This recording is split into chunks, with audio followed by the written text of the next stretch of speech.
enough about me. Now, I've slightly changed the essay amount of words from 2,500 that you were reading about, which it never was. It was 2,500 plus it used to be 5,000 words. Anyway, I've made it 4,000 words, but if you must do 5,000 words, you can. Okay? Because, you know, you might end up with a thing, it takes too long to be brief. Footnotes don't count in the word count. Okay? So that's why it said 4,000, because normally we count them. It is the Chicago style, which means the footnotes are at the bottom of the page with a number within the text. And the number goes after the end of the sentence and after the full stop. Okay, so the other thing is that this is the first time I thought I'd experiment with you guys because you're such good sports about this. That I thought that that's right. That sounds bad, doesn't it? Oh. That's not happening over there, is it?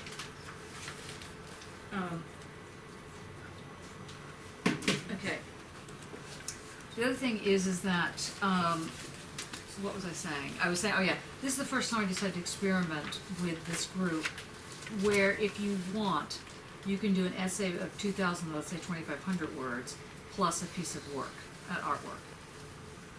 The artwork, let me put it slightly differently. The work of art cannot be explained within your essay. The work of art and your essay are saying the same thing. So if you decide to do the second option, it's a lot harder than the first option because it's a lot harder to do visually or hourly, as in sound, your answer to these questions, plus writing an answer to the question. Any questions on that part of the essay? Question? Looks stunned. It's been a long day. Okay, excellent. Is Diet there Coke. You know, it stands for drug of choice. is there a difference in the word count depending on whether you're doing it as an option or as a core? Well, you know, there was, but I got rid of it. Okay. No, just checking because there was. So. There was. Yeah. No, but I don't believe in that. It's the course. Yeah, no, I'm not complaining. I'm just saying. checking. I think it's. Well, they did have a thing where you had to hand it in earlier if you're doing option. So that was also thoughtful. evil. What? It's thoughtful of them. That's right. That's right. I thought it was evil, so I changed it. You'll have to edit that part out. Okay. Notice the deadline is 4 p.m. Tuesday, January 6th, which is a horrible time. And if it were me, I would have it the week later. But it's not me. And I tried the first year I was here to just say, oh, whatever the deadline is. And I almost got put on a pier, and burned. Anyway, so I've come to realize that I can't extend the deadline. Can you just turn that off for just a second? Seriously. Be right back, yes. Don't go asking for any extensions.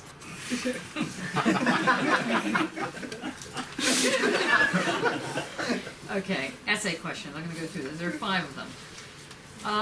The ones that are bigger, you can see there's question 2 and question 5 are larger than questions 1, 3, 4, and 4. They are usually, the longer the question, the easier it is, but in this case, actually that's not true. They're all hard.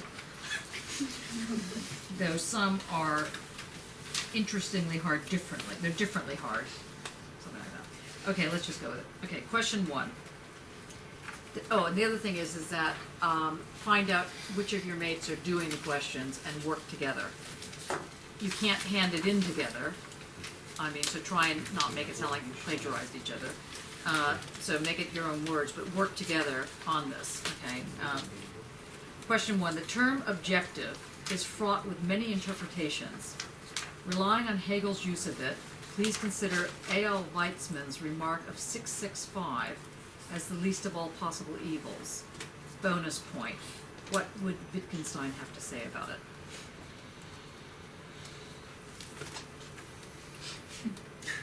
Anybody have any thoughts about this? Or are you just not gonna do this one? Okay, number 2. The term degenerate art was consistently used by the Nazis to describe virtually all modernist art. What is it about the modern that seems to bring forth degenerate art? So that's a tough one. I want you to think about that. What is it about this thing called the modern that, in the terms of modernism, it seems to be this thing called degenerate? In your response, take a careful look at Adorno's riposte that said, quote, art need not defend itself against the rebuke that it is degenerate. Art meets such rebuke by refusing to affirm the miserable course of the world as the iron law of nature. So try and figure out what that means. Try and translate that. There should be a quote mark on the other side of the full stop. I got off by accident.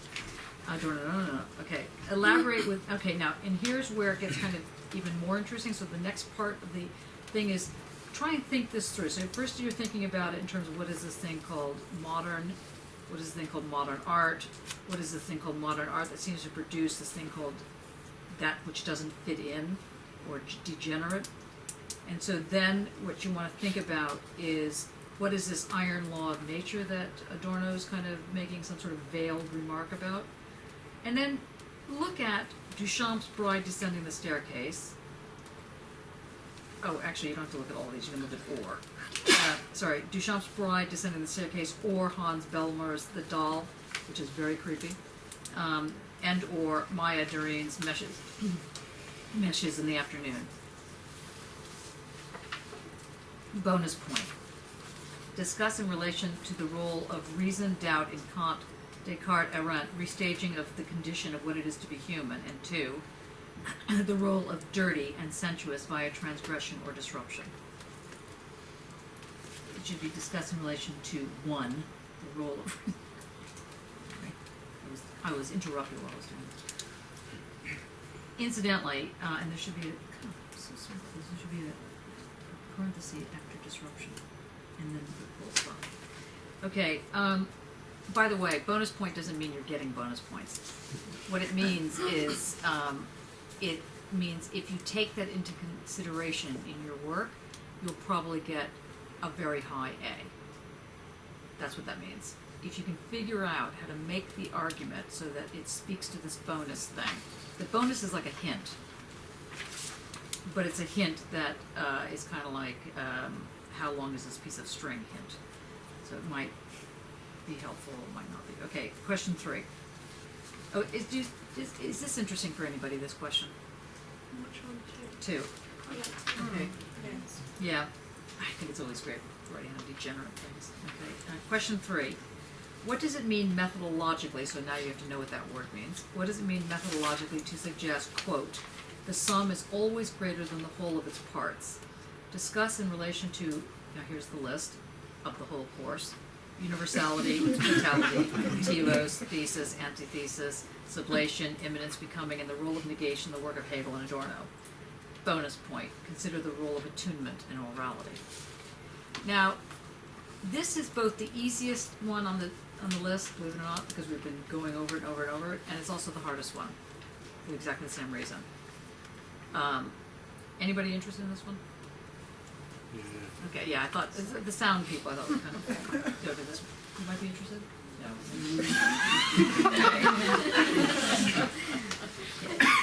Kierkegaard, number 4. Kierkegaard relinquishes the role of death, murder, and commitment to a particular type of faith, somehow linked to a teleological suspension of the ethical.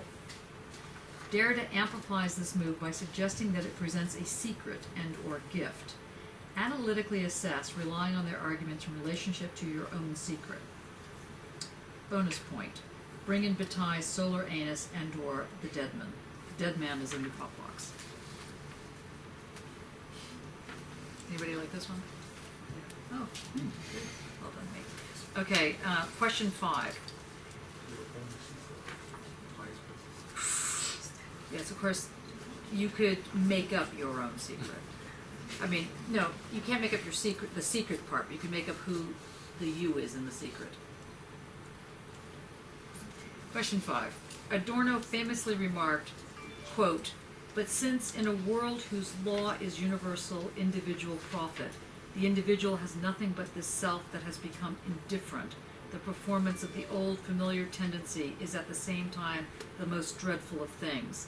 There is no getting out of this, no more than out of the electrified barbed wire around the camps. Perennial suffering has as much a right to expression as a tortured man has to scream. Hence it would be wrong to say that after Auschwitz you could no longer write poems. What does it mean politically and aesthetically to suggest not only can one write poems after Auschwitz, but that one must do so?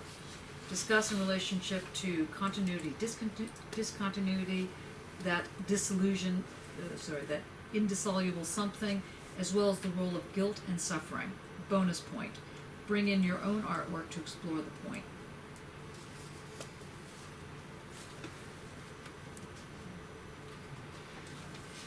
Does anybody like this one?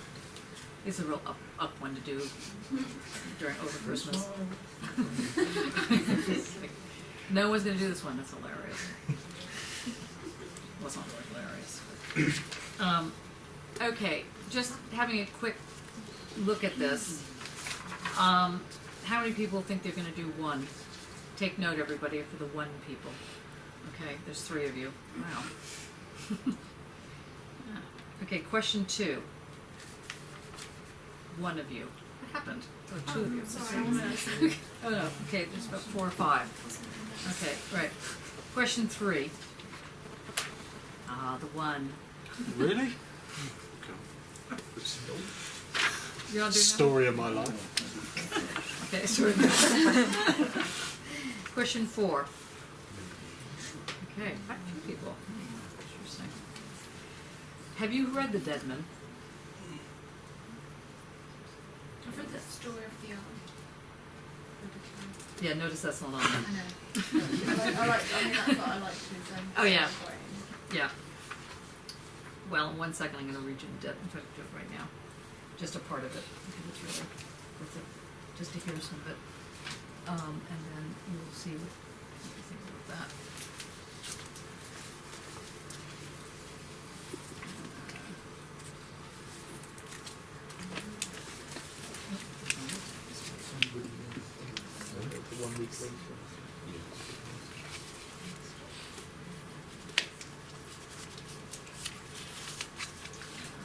So it's in, yeah.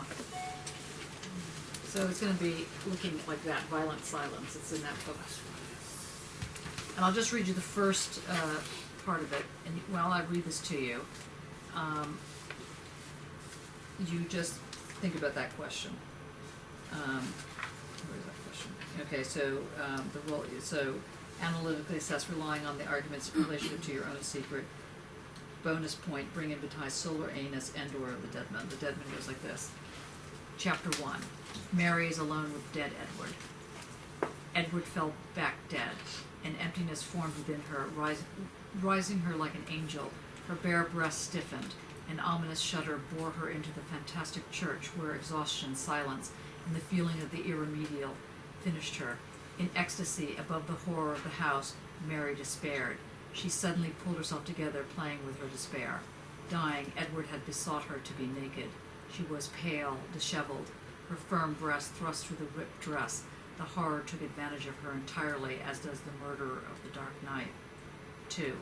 Mary goes out of the house. Time had just denied the laws to which fear subjects. She tore off her dress and slung her coat over her arm. Crazy and naked, she rushed headlong into the downpour. Her shoes squelched in the mud, and the rain drenched her. She badly needed to go, but she contained herself. In the stillness of the woods, Mary stretched out onto the ground. She pissed slowly and deliberately, the urine running between her legs. Lying on the ground, quietly she sang with a grating voice, "My nudity, an atrocity, nudity, atrocity." And she got up and put on her raincoat and ran into Quilly, straight to the door of the inn. I'll just read one more. Chapter 3. Mary waits outside the inn. Bewildered, she hesitated in front of the door, lacking the courage to enter. Trembling, she heard the shouting and the drunken singing of the girls and men coming from within the inn. There she was trembling, but trembling gave her pleasure. She thought, "I'll go in. They'll see me naked." She wobbled. Leaning against the wall, she opened the door. Leaning against the wall, she opened her coat. She slid her long fingers into her crack. She listened, burnt up with anguish, breathing in the algae odor of genitals on her fingers. It was raining. A mild wind slanted the rain. In a cellar-like darkness, she heard girls' voices, a sad working-class song. Heard from the dark outside, the voice, low and muffled by the walls, was harrowing. It ceased. Applause, and then the stamping of feet followed, then cheers. Mary was sobbing in the gloom. She wept in rage, and without tears, she put her fist in her mouth. Do you want me to read any more of this? Gives you an idea. So anyway, there's it's basically fairly pornographic, but it gets. I want you to take a look at that in relationship to your own work in relationship to The Secret. How many people are going to do this one? Whole class. Okay. One. Okay. Question 5. Nobody's into. Oh, good. Actually, there's an addendum. I always toy between this one, which is a political one about carrying on the face of it all, and the other one, which Adorno, which we'll find out, argues in Negative Dialectics that that capitalism doesn't just produce racism; it requires it. It's a requirement for the production of a certain kind of capital logic. And if you find that more interesting for you, you can write on that. But this was, I thought, more to the point of what the group is about this year. Okay, good? Good to go? Any questions? Mattia, do you have anything to add? Okay. Yeah. I gave them. They are intense. They're intense, aren't they? Are you okay with that, guys? Yeah. I want to do that. Okay. That's so funny. I just put in The Undertaker because I was trying to get the Dead Man. It came out, the Dead Man, it came up with The Undertaker, and it came up with this on Wikipedia. Wrong. Okay, so it's somebody called, it's a wrestler. I actually knew this woman who wrote the script for WWF. You know, they're all scripted. She was one of the script writers. It was a fantastic job. So I like the job.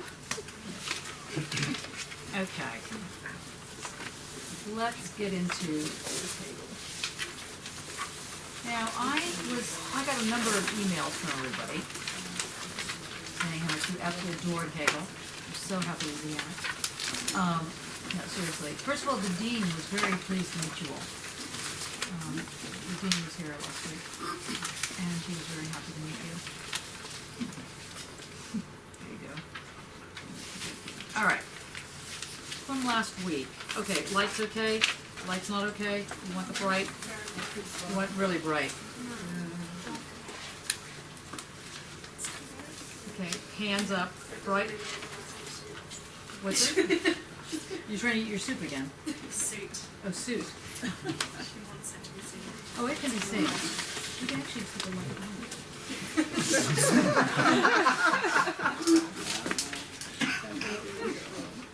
There we go. Okay, let's see how the lights are. Good. You want to turn that on? Want to turn those off? Someone has turned those off.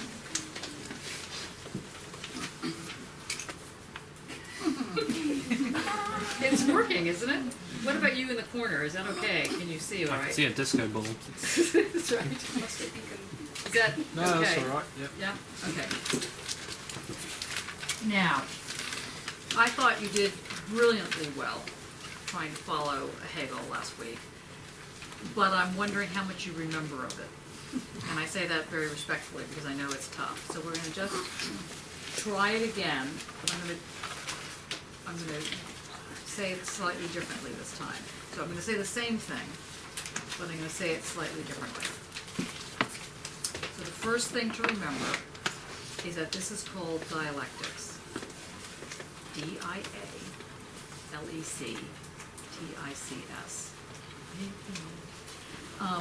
So dialectics. And dialectics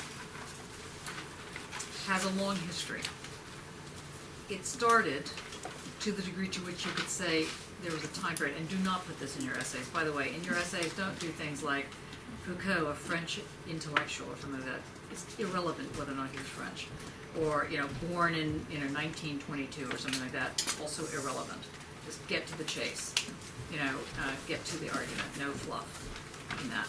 I mean, I like fluff, don't get me wrong, but not in writing. Okay,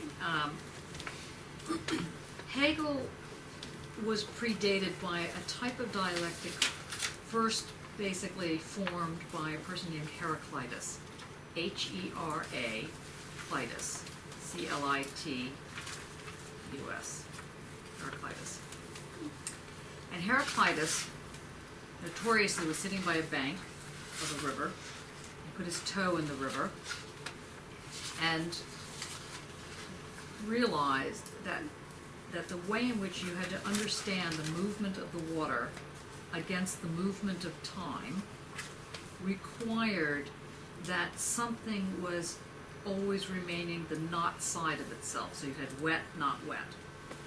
That became caught up in this thing called now. See, it's already confusing, isn't it? Okay, I'm going to try again.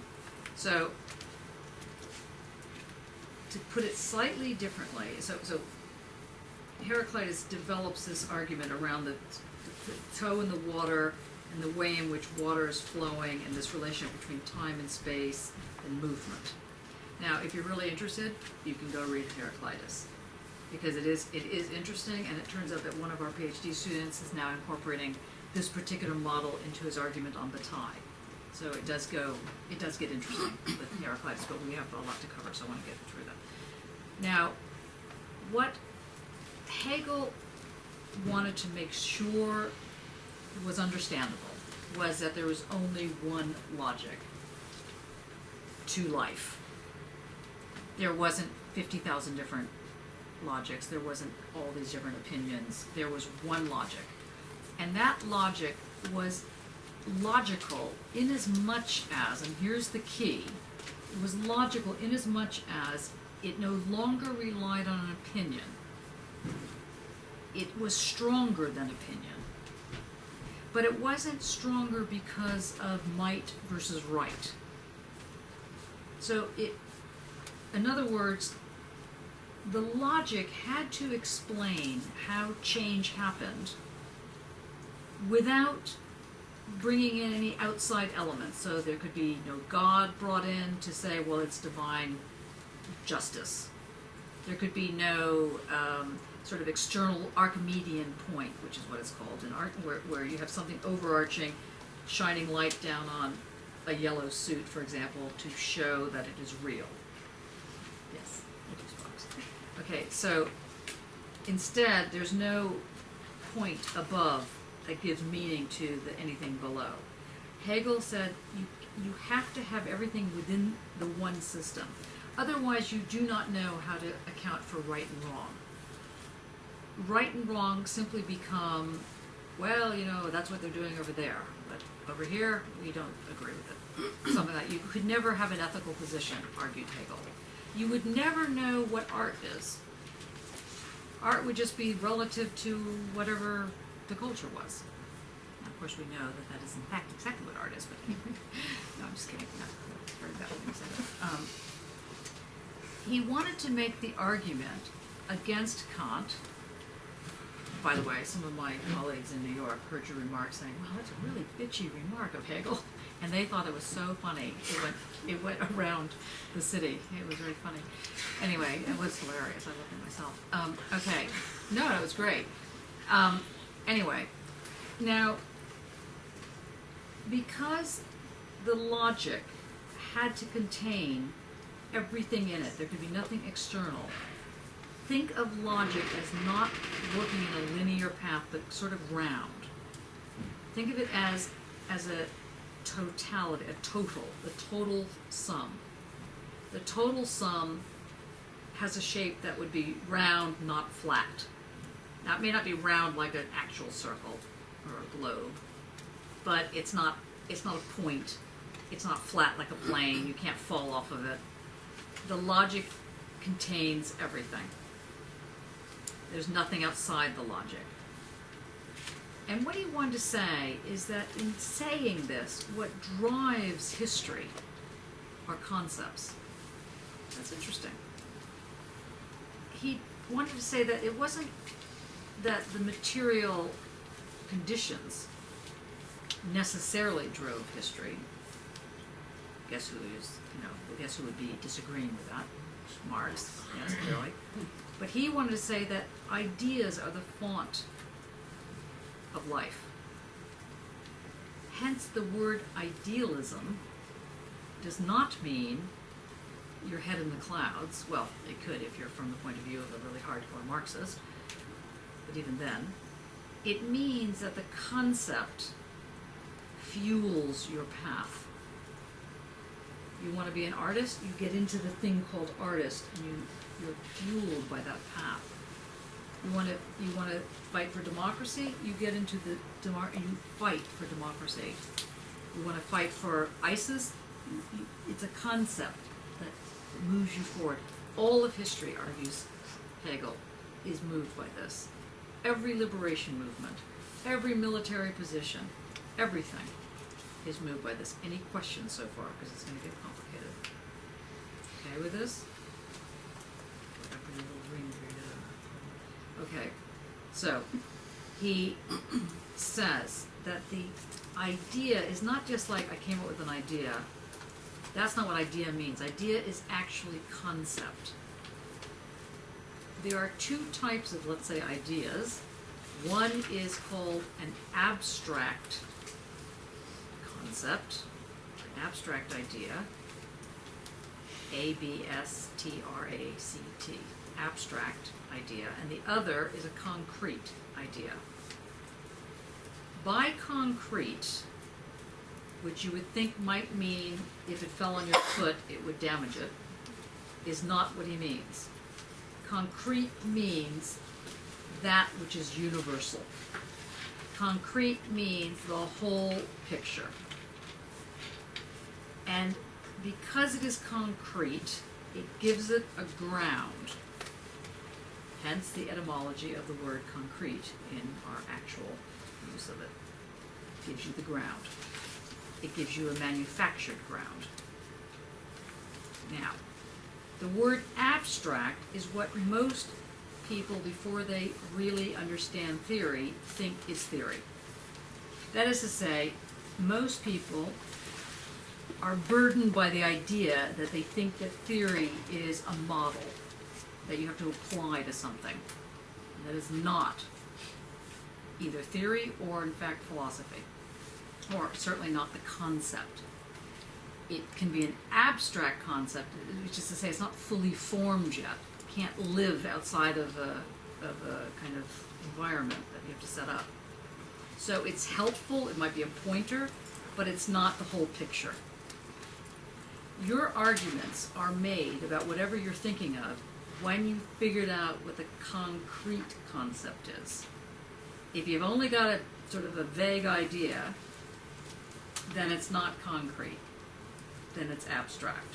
This is point one to bear in mind. Point two for Hegel's dialectic. In order for something to become concrete, you must immediately realize that its positivity, that is to say, let's say the word concrete, or not, let's say the word wet, or any word, a model, always has its not side. Always has its sort of unside. Its no side. Always and it's, so whenever you see anything, see double. Dia, two. It always comes with its little baggage. If it didn't come with baggage, it wouldn't be able to change. So it always, anything is always already, famous philosophical phrase, which I don't hear used that much these days, but it used to be used all the time. It used to drive me insane, but as a result I've imbibed it, so I give it to you as a present. The always already. So think about that term, always dash already. Learn to love this term. Always already. It was always already plural. The world starts off as always already plural. so that wherever there's a something, there is its not side. But Hegel realized that that wasn't quite the whole picture, because he wants to make the argument that in fact the not side is what you begin with. You begin with absolutely nothing. You begin with the no, or the no thing. That's how you begin. But of course it's a false beginning. You can't really begin with nothing. Not really. So you have to begin the path. The minute you begin with the nothing, in order for you to access it, you have to be able to grasp it. The second, the millisecond, the kind of non-dividable moment that you're grasping the now, or the no thing, or the nout thing, nothing, the moment you grasp that, you're already involved. And it's already then mediated. By the way, did you get your purse that was on there? Isn't that your little yellow purse? Right. Oh, someone's borrowed it already. Someone's taken it. You got it. Okay, that's what I was hoping. Good. So, think about this now. Last week I was trying to explain to you the thing about the here. So I'm here. And if I want to get out of here to there, what do I have to do? Yeah? If I walk over there, where's here? So then if I walk here, where's here? So there's there. I rush over to there. Where's there now? There's gone somewhere else and it's here. So how do I get out of here? How do I get out of here? Song. How do I get out of here? How does one get out of here? According to Hegel. What?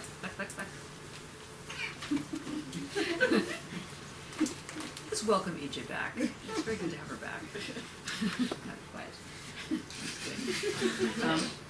How do we get out of here? Lots of sublating. Yes, lots of sublating. That's hilarious. Yes, and what gets sublated to what with the here? Not here. What? Not here. The not here. Yes, and what does that actually get called in the Hegelian first move? It is the is. So we're at the is. The is also nothing. The is the present. So for a Hegelian, what? Intuition. Close, intuition. Alice said that, okay. So you're right, the is the immediate. That part was right. The is right here, right now. So it's immediate. That is to say, not mediated, not able to be mediated. Got it? That part? And it's sublated by your grasp of the here. Because I can make sense to you. I can say, I'm here. And I can go over there and go, I'm now over there. And you won't think to yourself, oh my God, Johnny's stuck in here. Yeah. And where is she going? She can't get out of it. No, you won't think that, because you'll know intuitively that I'm not really stuck in the here. I can really go over there and be there. Be there in 5 seconds, something like that. And once I'm there, I'm now here. But something's happened where you could grasp what happened. So you know that the here can turn into there with intuition. Okay? It's not a trick part of the course yet. Just going over old ground so we can really get our hands perfectly clean. It's Hegel after all. Okay, so now the thing that you have to allow yourself to free float about is that all these moments are setting up the ground. Now, what is this thing called ground? Why do we worry about a ground? It's what makes things stick. And why does it make things stick? Makes sense. Right? Makes and in what way does a ground make something make sense? You can't go any further. Because you can't go any further. There's nothing beneath the ground. There's just the ground. There's no, like, I don't know, root system underneath the ground. Why is that in the Hegelian world? Because obviously in the telos, the old form of telos with the acorn unfolding, and you get the roots going down, and you're still going on some sort of path. There's a path there is a teleological path in Hegel. And in fact, there's a teleological path in Marx. And in fact, there's a very important journal called Telos. Drives me a bit mad. Sorry, Telos people. Very dedicated people. Very worthy. Yes. Anyway, a moment of silence. Sorry, I just went off on one. Okay. Hegel is trying to establish a ground that does what? It makes meaning, but what else about this ground? Do you want to give it a jump? What else about I'm sorry to call on you. No, it's fine. It makes meaning, but most importantly, I would say, it's dynamic, it makes movement happen. Yes. And so that which made movement, pardon me, you remember from Kant, which according to Hegel, he's like so annoyed that he has to take on this position, but he has to, which is that the basis of the modern is that change, is at the core, to the degree to which there is a core, is at the core of the thing. So it becomes a dynamic model. Why, if you start with is, if you start with nothing, if you start with the here, does it make something dynamic?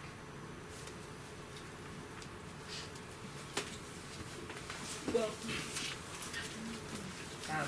I'm just sorry, because I always think it in different terms, so I am retuning it to starting with the here. Because the problem that Hegel poses is that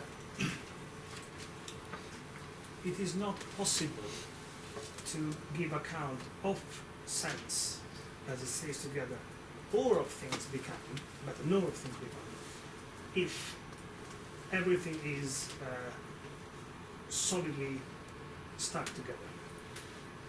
So there is need for some fragmentation. But that does not mean that the elements that compose the universe, the whole, are like elements in a bag, just next to each other. What he looks for in my reading of it is an order that permits having separate elements, and at the same time a logic that keeps them all together in a very specific order. Only with this double presence it is possible to explain how things are going to develop.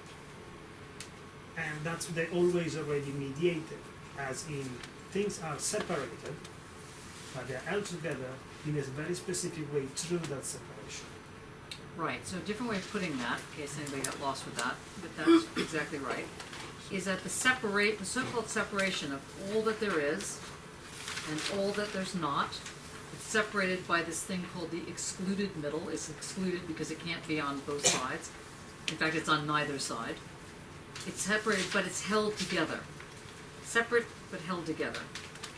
And what's separate is the thesis, let's say, and its not side, the antithesis, or the wet and the not wet, or the dog and the not dog, or the man and the not man that we're doing today. Okay, it's held together, but at the same time held apart. And the man and the not man, or the wet and the not wet, the dog and the not dog, etc., are abstractions.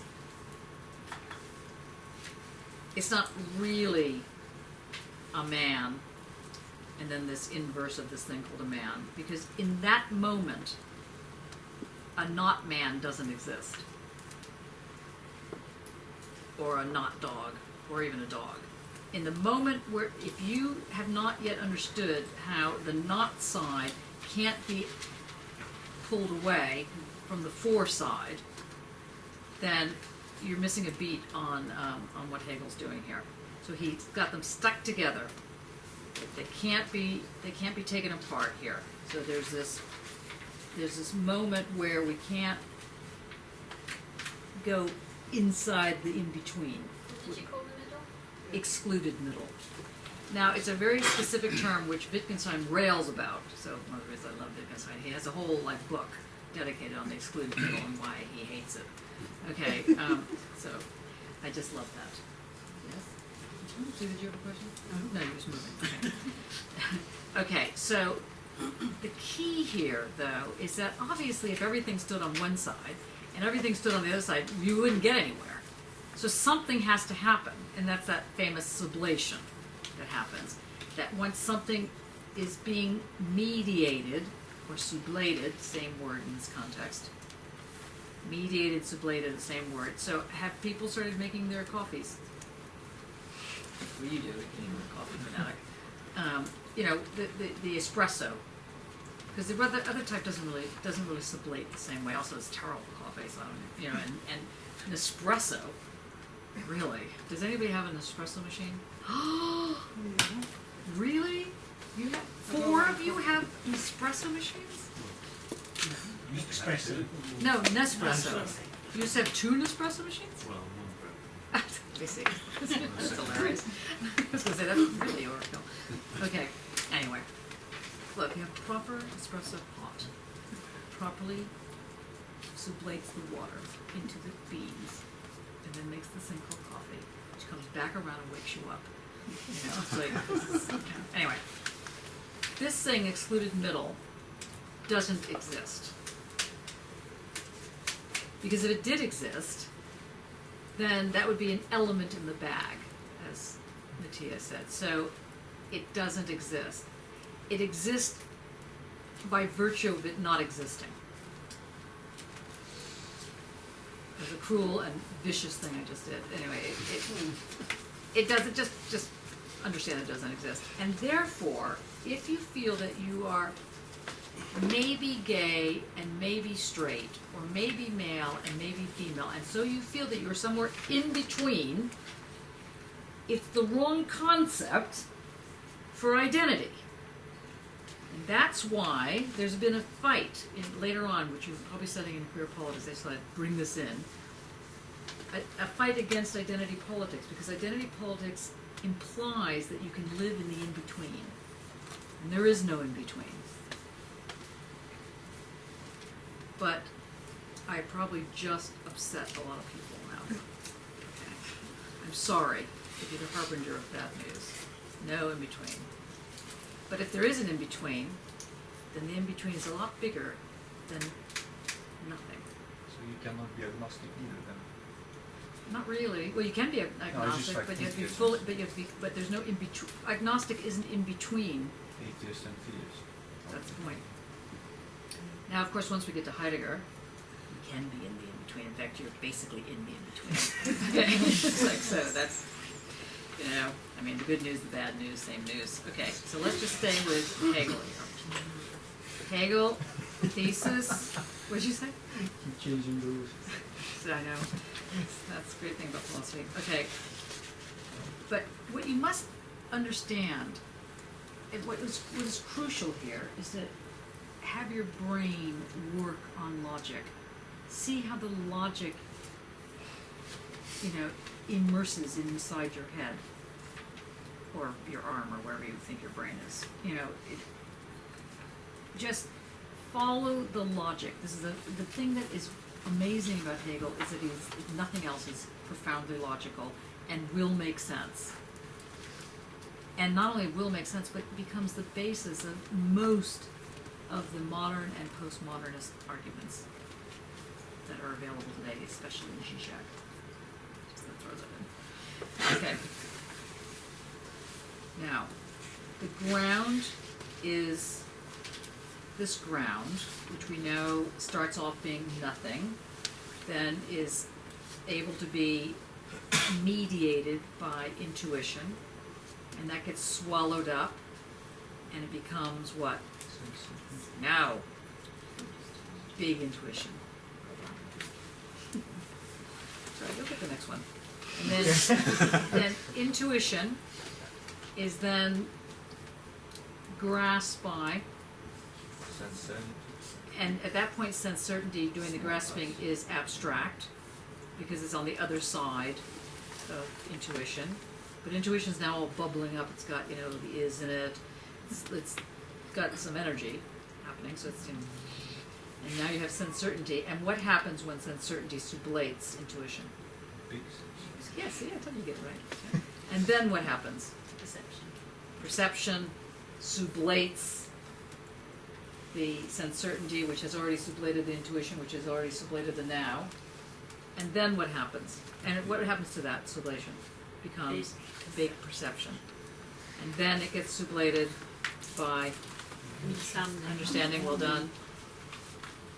See, the next question is, where in Hegel did it say that? I'm gonna weep. You'll find it. Maybe. Wait. Oh, sorry. So we just finish. We have then we have it gets sublated by understanding, and that becomes, and that gets.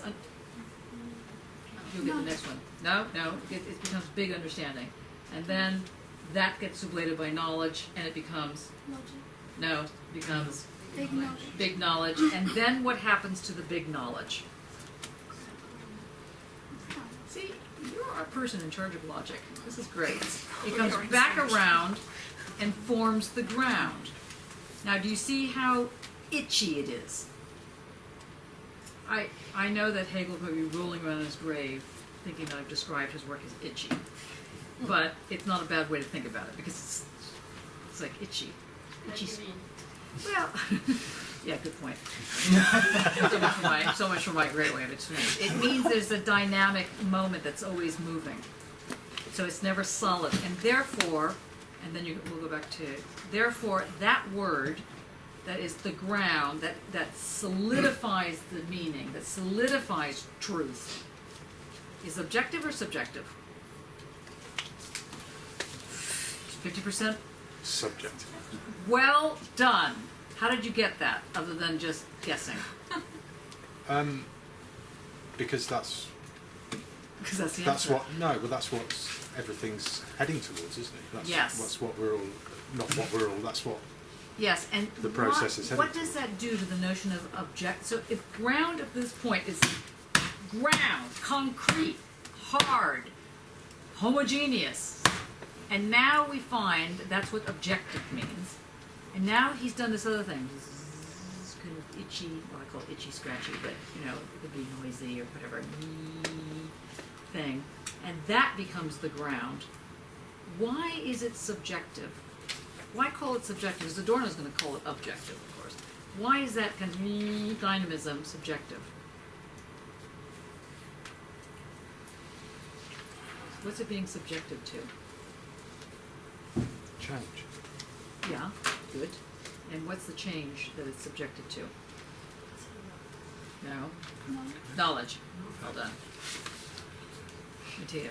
Part of what I wanted to say already emerged. I was going to pose this. Can you say a little louder? Part of what I was going to say has already emerged with the introduction of subjective into the discussion.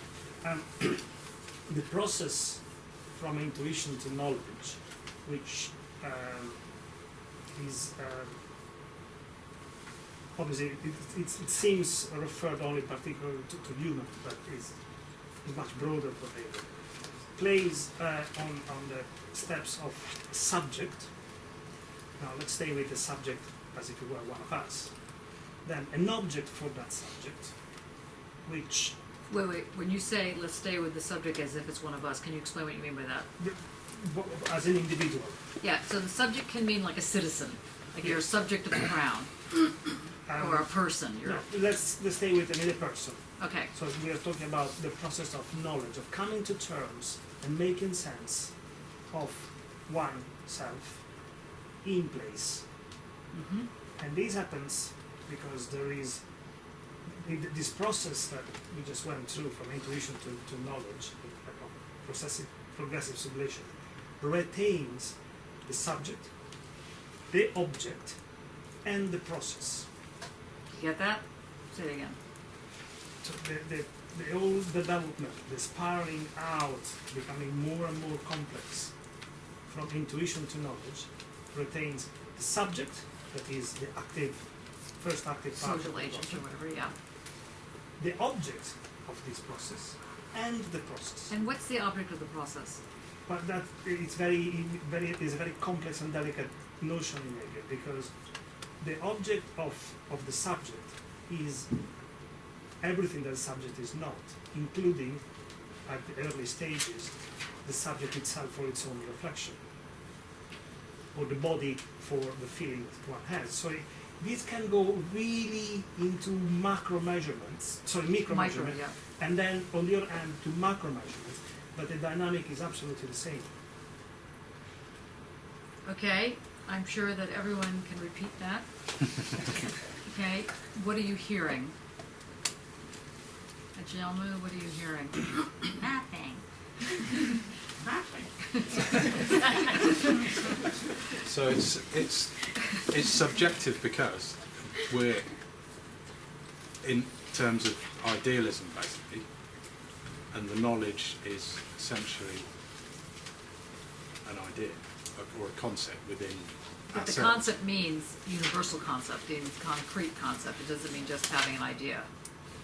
No. But that's right. So yeah, let's do it again.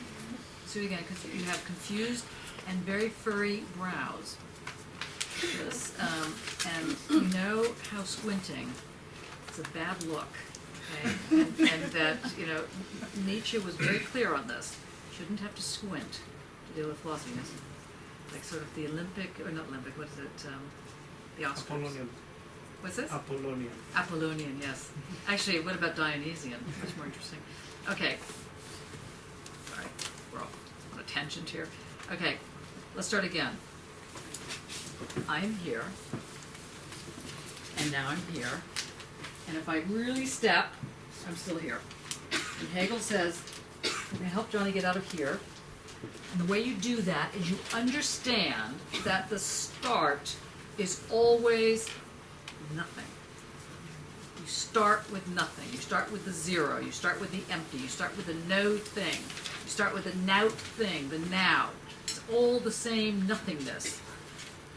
You start with, sorry, are you all right? Dying. You start with the now. That's where you start. So, to put it slightly differently, has everybody seen The Wizard of Oz? Good. So everyone knows who Dorothy is? Do you know who Dorothy is? No. Luckily, I just happen to have The Wizard of Oz here. You can take it home. I think the prolongation is probably different. Have you not seen The Wizard of Oz either? What? Have you seen The Wizard of Oz?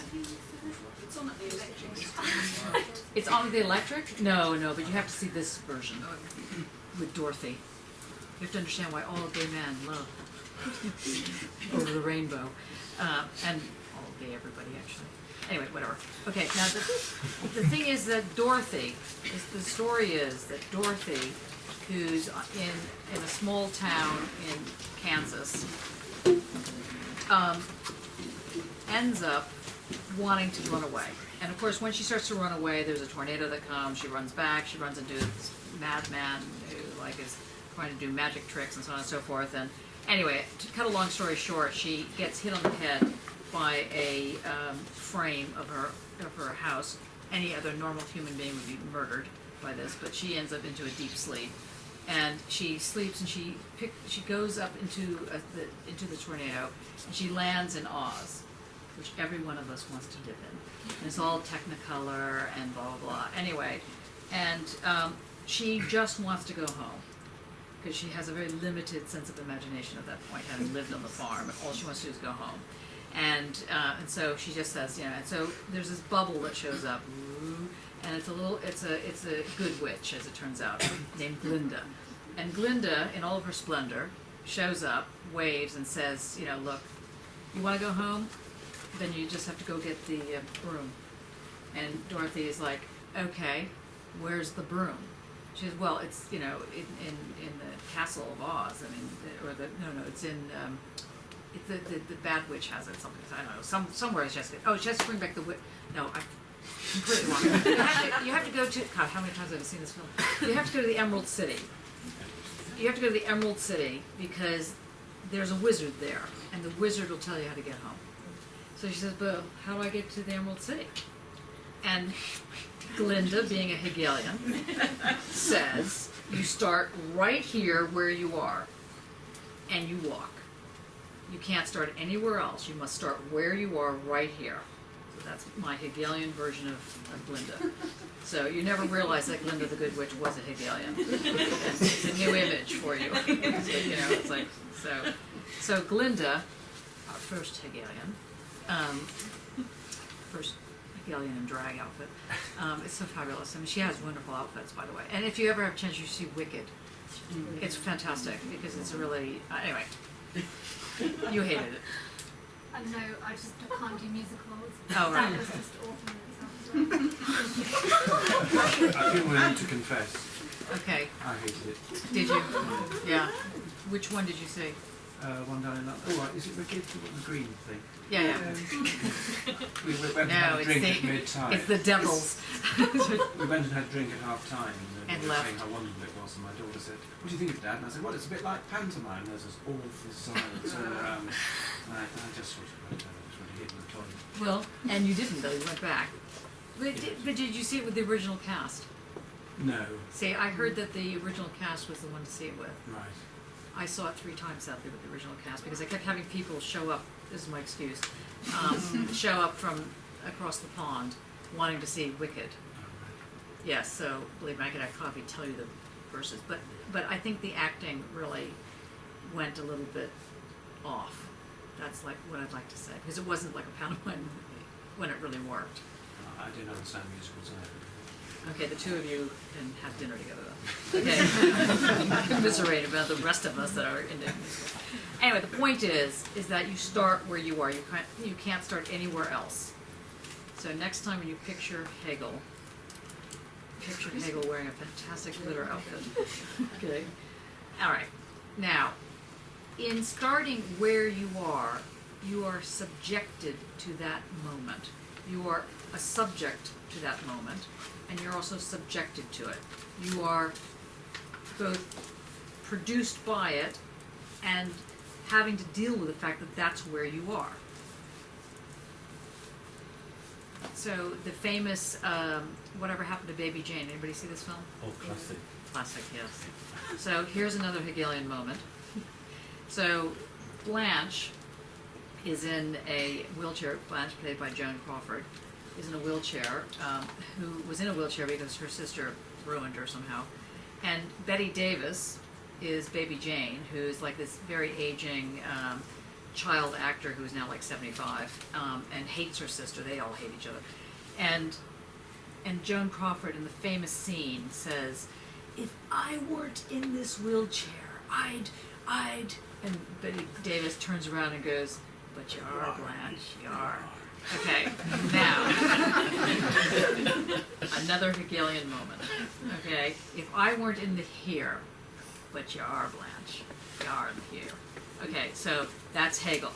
Okay, brought up to date a little bit. Okay, now, you know, in Cambridge, we had this external one of the when I was teaching at Greenwich, we had a Hegelian course specifically dealing with Hegel, and they could not understand how students that had never studied German actually got Hegel, and I almost told them the secret. Well, you explain it in terms of Blanche and Glinda.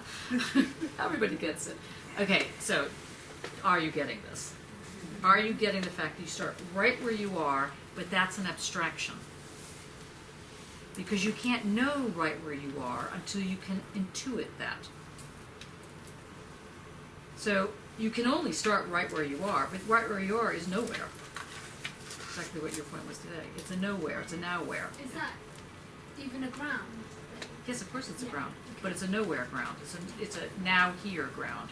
I thought that was very good. I like the now here. To know that you're here, you need to know, there basically. No. Is that not the No. case? To know that you're here, you only need to be here and intuit what here is. You don't know it in opposition to there. You know it in opposition to knowing that something is happening. That's what the here is, and that's what intuition is. Intuition doesn't throw you out there. Intuition just grasps the here. It's like a little blanket over the here, going, here, here. I love you here. Here, here. That's the intuition, okay? And it doesn't take you farther than here. Well, it does take you farther than here because it takes you so that you can understand that you're here. Yeah? Now. Yeah. Right. But of course that's not enough, and because we have to move through the progression of the development of the whole concept. Yeah? So now, that is a ground, so that was well spotted, Amber. That was a ground, and the ground is this kind of, what would be called, sorry about this, a groundless ground. A groundless ground doesn't mean that there really is no ground. It means, breathe, in with anger, out with love. Stolen from Henry, who stole it from MAPP. Is it a ground that isn't very cohesive? It doesn't actually hold anything to it, so it can't exist as a proper ground. Can't behave as a normal It can't ground would. behave as a concrete ground, but it does something, it marks something. It gets you by your short and curlies and makes you stay there until you can get, You can't Is it a bit like sort of kicking yourself up the backside, sort of to get you moving? Or putting yourself So up by your own harsh. bootlaces? no. Is that a mediated ground? I mean, it might be, wait, sorry, I'm not quite understanding what do you mean there? Well, you're nowhere, and you've got to be somewhere. That's quite Meridian, actually. That wasn't Hegel. He is a Hegelian. Is he? Oh, well, okay. No, no, I'm Here just we go. kidding. No, I'm He's gaining another- in confidence. You're sort of stuck unless something happens, basically. Right. aren't you? No, but it's So- not something from the outside happening, it's not just No, no, any no. old thing happening. Put yourself up by your own bootlaces. It's just knowing that you're here. Right. It's the first port of call that you get, wow, I'm here. That you get, sort of like Doctor Who. Did anybody see the last episode? Probably people. What? You don't like whatever his name is? I don't know his name is either, the older doctor. What's his name? Peter Capaldi. Yeah, that one. Yeah. Anyway. Mattia? Maybe we need to make it just a bit more, add another element, which obviously makes it more complicated. That's a great idea. But otherwise it seems, because presented like this, it seems that there is only this linear growing of the location up in the here and now, and then it becomes progressively more complicated. What is important is that all these does not happen in a chronological timeline. This is instantaneous. It's instantaneous, yes. Instantaneous for the relation subject-object. So this is why. Yes, maybe that's a better way to start. Let's start, okay. So on the one hand, there's a whole series of things that you're not yet understanding but will, which is that whole progression, which I explained last week as like the tree. You just sort of happen to have. Very clear. See, so it's the things of the tree. Is there something wrong? What's wrong with this? You don't like my picture? I give it to you. Here's my shit. All right, forget about it. Okay. No, I remember that. Yes. I remember from this class many years ago when I was sitting with the MA students. At a certain point, He was once an MA student, just like you. we got to the point, so there's sort of a light starts shining over the center. That the present is always synthetic, which is another way of putting what John was saying earlier of the always already. So, one, the subject, Oneself. That's oneself, is in the present always already mediated with it. Just write that down so you can put it on your bathroom counter in the red lipstick, as you all were told about. Then, Say it again. one as oneself, as a subject, is in the present always already mediated with it. The relationship, if there is a relationship, which is a mediation, the subject by himself or herself would be what Hegel called an abstraction, something that, yes, we might think of, but would have no meaning in real life, would make no sense. And why would it make no sense? Because it needs that not subject, that negation, that is everything that the subject is not. And that everything that the subject is not is engaged with through all the process from intuition to knowledge. So it's basically, to put it as complex as possible now, to put it a slightly different way. On the one hand, you have this dialectical process that starts with the now time and has a sublation that ends up in knowledge, but knowledge comes back around and becomes the base. So when you think about the tree trunk with the rings, you can't take the rings out separately. It's the whole tree trunk, right? So if you sliced off the tree trunk, you wouldn't say, well, first, now it's here, now it's here, now it's here. It's always the tree, no matter where it is. It's just so you see it when you slice it. It's always, even if it's a little tiny tree, it still has the rings. Right? So what you also have to consider at exactly the same time as considering that bit is the second bit of the subject and object relationship.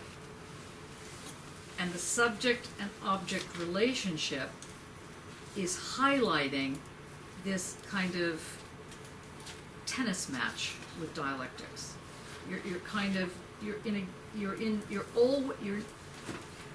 You're always involved within and with this thing called the dialectic. So when you're born, you're not born without anything. You're just like sitting there. You already have intuition. You're already in a mediated environment. You're always already there, as opposed to here. All right. So if everything would be me, so there would be no movement, no That's electric, right. So Yeah. there's no externality to me, like I'm always stuck in myself and that. And if that were the case, you would be from what? God. You would be God. Well, I was going to say you'd be psychotic. That might be the same thing. Physics joke. Yeah, it is. So, and that he's a Hegelian. So the point is that you would be in the situation, like Freud describes, as a child, there is no separation, Breast. right? Everything's the same thing. But that isn't in reality what is actually the case, because you are in fact a separate person. Whether or not you come to realize that is later on, and all the wounds and the issues that happen. So now, continue with your, so on the one hand you have this whole path that starts with now, gets supplanted by, or the no thing gets supplanted by intuition, and that whole movement that actually doesn't run off, and knowledge. It's a movement that is explaining the dynamic principles within this thing called a concept. Yeah? Okay. On the other hand, it's also in relationship to this problem called the subject and the object. On the first hand of the subject and the object, one has the situation where the ground, we're back to the now time, is subject in the sense that it's dynamic. But on the other hand, in the, let's say, bigger question of subject and object as oneself, how do you have meaning in yourself, of yourself, with yourself? You're always in relationship to an object. That's okay, so now try and continue this bit. Well, I was going to make an example about the always being in relationship to an object. If I exist in an empty universe, nothing really would happen. There would be no language for me, no interest in life. It would be just a static thing. Equally, if I were the universe, as a solid extension of matter, no matter how big, same problem. No movement, no interest, no sense. That's why it actually isn't God, by the way.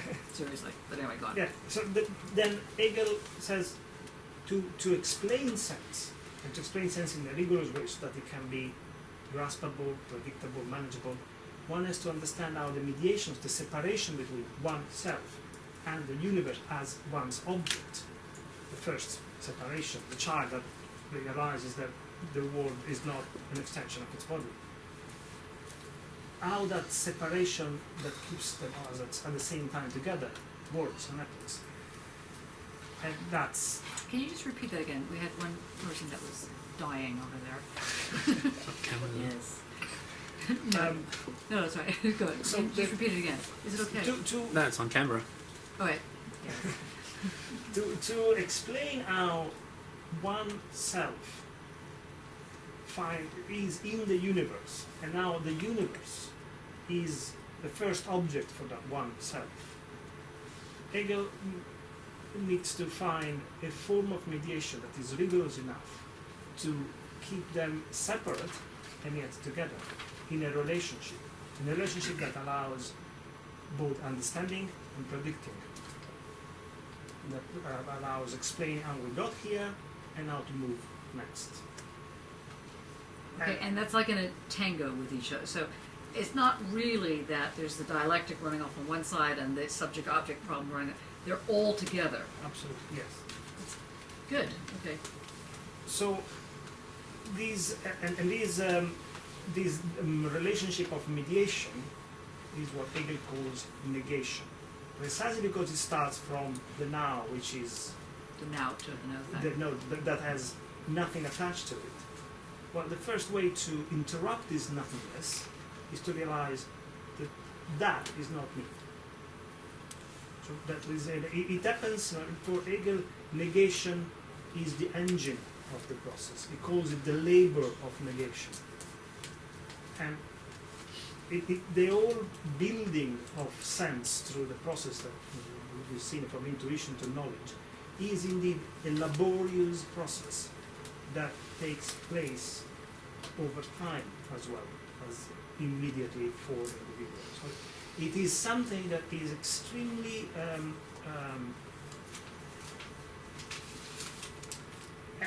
demands energy, and it's extremely complex in building this split, because obviously as soon as we think I am not the universe in front of me, then the universe in front of me starts as well having a number of partitions, and then the whole process starts. But what is important to realize is that this is logically in moments, but chronologically simultaneous for what concerns the subject as an individual, as a person. So logically in moments, because we have to talk about it, so the moments are also abstractions in that sense, unless they're sublated and then become universal or concrete. It's logically in moments, but chronologically simultaneously. So it's kind of like, how big is an instant? Well, it's like this. It's logically this way and chronologically simultaneous, instant. Nick. If it's Yeah. If it's simultaneous, if it's sort of going on anyway, it doesn't need to start. It doesn't need to start in the sense that there's not a first start. No. I mean, is it going on all the time? Or? It goes on the moment life is on. Yes. So when you're born, you sort of join in. Yeah, you join in. You don't actually sort of have to be kick-started. Yeah, that's right. That's right. That's exactly right. Yeah, exactly right. Yeah, So, well done. So it's, Yeah. I mean, we sort of conceive of it as sort of circular spiral, so it's sort of spinning already. Yeah, that's right. And so it doesn't need starting. That's right. But logically, one would talk about the start. You know, Which is a like start that happens all the time. the start that happens all the time. It doesn't Yeah. really matter where you join in. Doesn't worry. That's why Linda is the first Hegelian in the 30s, anyway. Obviously, Hegel is the first Hegelian. Anyway, digress. Because she's saying, you want to go on your journey, you start right here. It's like the ground is everywhere. The ground is everywhere and nowhere at the same time. But to make sense of that, because otherwise it just sounds like gobbledygook. How could the ground be everywhere and nowhere? You know, I was like, that seems completely useless as a marker. You know, but when you think about it, directions are everywhere and nowhere. When you think about north, south, east, west on the globe, they're wherever you are in relationship. It's not like there's, you know, it's true that we call the North Pole north, and it's true that magnetically speaking, north, even if the globe is upside down or whatever the thing is going to be north, but the way in which one can figure how east is or west is, so it is movable. Like if you're at the North Pole and went north, you'd be somewhere You'd be- that's not the North Pole. That's right. That's exactly right. You'd be going south. Left and right. Yeah, same thing. So all of those things, they're relative, but they're not relative in a wildly chaotic way. In fact, the important thing to understand about relativity, and in fact, Hegel is one of the first people who starts talking about relativity, which is also interesting. Okay, he's not talking about the Einsteinian version, but he is saying relative. And what he's saying there is that it's not that all things are possible, no matter what you can think of, but all things are possible in a situation, in a given totality. No, you have that disagreed look. No, I was thinking of another example, and then my brain was. Oh, I going. see. Right. What were you gonna say? No. Khalid, you gonna say something? No. Okay. One last little drop to the bucket, and then we're going to try and read some Hegel. It's actually only 7:03. Wow, that's fantastic. Well done, everybody. Okay, how time flies when you're reading Hegel. You know, it's amazing. Okay, let's think about this. Now, if the subject in relationship to the object is learning itself, we still don't really know what object is for Hegel. Because in the bigger picture, the object is dynamic. And therefore, in this famous bigger picture, the object is always already subjective. This irritates a lot of people. And so Marx, for example, one of the people got irritated with it, said, look, the problem with saying that everything is subjective, even though he goes through this whole speech about the relationship between the object and the subject and so on, you're okay with this question with the object and the subject. Do we have to go through that one more time? Okay, I think we've got it. So Marx is saying, look, here's the problem with you emphasizing the subjective the way you're doing it, is that you have no ability to deal with politics, to deal with real history, because everything is generated by the concept, and you have no way of understanding how the concept got generated.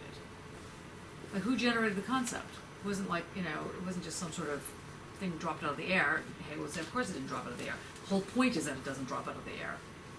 But then how does it actually happen? So the fight is on. Is it objective, the world, or is it subjective? And this becomes a fight from Hegel onward. Because people are willing to agree on one thing with Hegel, whether you're on the left or the right or the middle or wherever, is that there's only one logic. People are willing to agree with that. True, they're trying to figure out how to deal with Kant with his two logics, but let's just say, for the time being, that there's only one logic. That logic is universal. And a lot of things come out of that. Warfare and the right to bomb people. Civil rights movements. State, civil society. A lot of things are going to come out of this argument between objective and subjective. All political movements take on the air of subjectivity first, but of course they emerge politically, objectively. Now, Marx is going to argue that Hegel, brilliant though he is, got it upside down, as he puts it. Now I'm going to make a little segue. Yes, I'm not going to make a segue. Before we get into that, can I add one thing about Yes. this subjective problem? Another aspect of the big Hegelian logical machine is that it could be read, I believe he said it somewhere, as the logic of some sort of abstract notion of God. Right. That is is God or is spirit or something that is the concept that has an agency somehow, but would be abstract if it did not have its object, and its object is the material world. And the It's really relationship, horrible you edit this every so I don't know. the relationship that is built there as the material world is object, not the agency of this uber subject, the primal subject. And yet the primal subject realizing that without the material world it makes no sense. So it has a sublation to take it in. Implies, and Hegel writes directly about it, that there is a telos that needs to be reached so that this first subject can take in entirely and sublate the material world. And that is where he adds history developing in the same process. In stages, yeah. And arrived at saying that the Prussian state in the early 19th century is the realization of this process of sublation. So obviously, by doing this, he says, well, there is no more philosophy after me because the concept has taken the object back entirely. You gotta love these people, it's fantastic, they are fabulous. History ends with him. Everything's going to be flat and smooth, and no more differences are going to happen.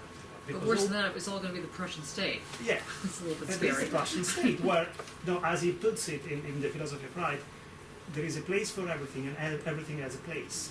And here you thought it was just a domestic thing on cleaning. You know, Yeah. no, it's Hegel. And that's the problem because it becomes a perfectly organized, static, totalitarian solution with no room for movement after. There is a lot of movement up to that point, but there is no movement possible after it. And this is where Marx comes in and says it is absolutely not possible because actually something else is happening. And also the Prussian state is so not the ideal. It's like, really, this is what we've all been fighting for? It's like, you know, meeting your heroes and going, wow. I was speaking earlier so with not what I was Tadas expecting. about this, and I brought the example. Who are you talking about? Tadas. Oh, Tadas, okay. About you must have seen in some workshops those panels where there are all the tools on nails held onto the panel, and then somebody has drawn with a marker the shape of the tool. So you know perfectly that there's a place for the tool, and every tool has a place, and there is no chance you're going to mistake one place for another, create confusion, have another one out, because it's already laid out there. There's no chance for movement then. There is no That- chance for movement. And this is, by the way, just so you know, for those of you that have been keeping up with this, or been forced to keep up with it by accident, there's a whole movement around the thing called the end of history, the end of philosophy, and Derrida speaks of this. Of course, it was after Derrida that there would be the end of philosophy and history, but anyway, again, I digress. It really reminds me of Stallone, what's his name, you know, that did Rocky? Yeah, Sylvester Stallone. He announced about a year ago that he was completely against films that had violence in them. It's like, really? You know, I mean, he was the one that pretty much spearheaded that kind of thing, and now he's done. You know, It's so like Rodchenko a little bit, isn't it? You know, with these yeah, you can argue that. the three canvases. Yeah, that's it. That's all Yeah, there. that's it. We've solved it. You know. Anyway, so, but what's important here, not to get too off piste here, is to not that it is, but is to basically make the point that is critical, is that this sublation. So I wasn't going to bring in the God issue, but now that you brought it in with this, so there's actually three things on the plate. Okay, so there's the one that we spent the last 4 hours on, which was that whole movement of the dialectic doing its thing, starting from nothing and explaining to you what the difference is between an abstract versus concrete concept. The abstract is the one where you can look at it as though they were separate elements, but we know perfectly well they're not separated. That's abstract. And then, simultaneous to this is the subject-object problem.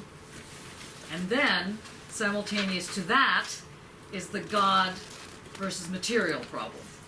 And the spirit sublates the entire edifice of the world. It becomes one big Yoda, one big Yoda Prussian state, you know, and where bureaucracy for Hegel is the kind of sine qua non of how to run something. It's like, you know, spot the flaw. Okay, anyway. Okay, and that's why I get very angry at people returning to Hegel. But we're not going to go there, are we? I promised I wasn't going to go into my anger So, now Marx enters in, it's true he enters in around this saying by saying that the material, that the sublation that is caused, that creates the Prussian state as the answer to all problems.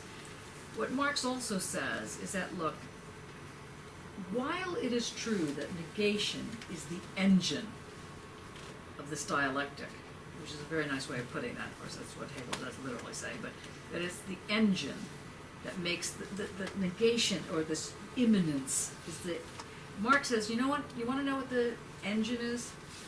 The engine is the political. And the political is not something where you go knocking on doors and going, would you like to vote for the following 4 different parties? That is not the political. The political is power. The political is this energy, maybe you want to put it this way. In that sense, it's the negative. Not in the sense that it doesn't exist, but it has no shape, no form, no nut, but it still has a dynamism. So his negative is political. But of course the political isn't a pure form. It's not pure.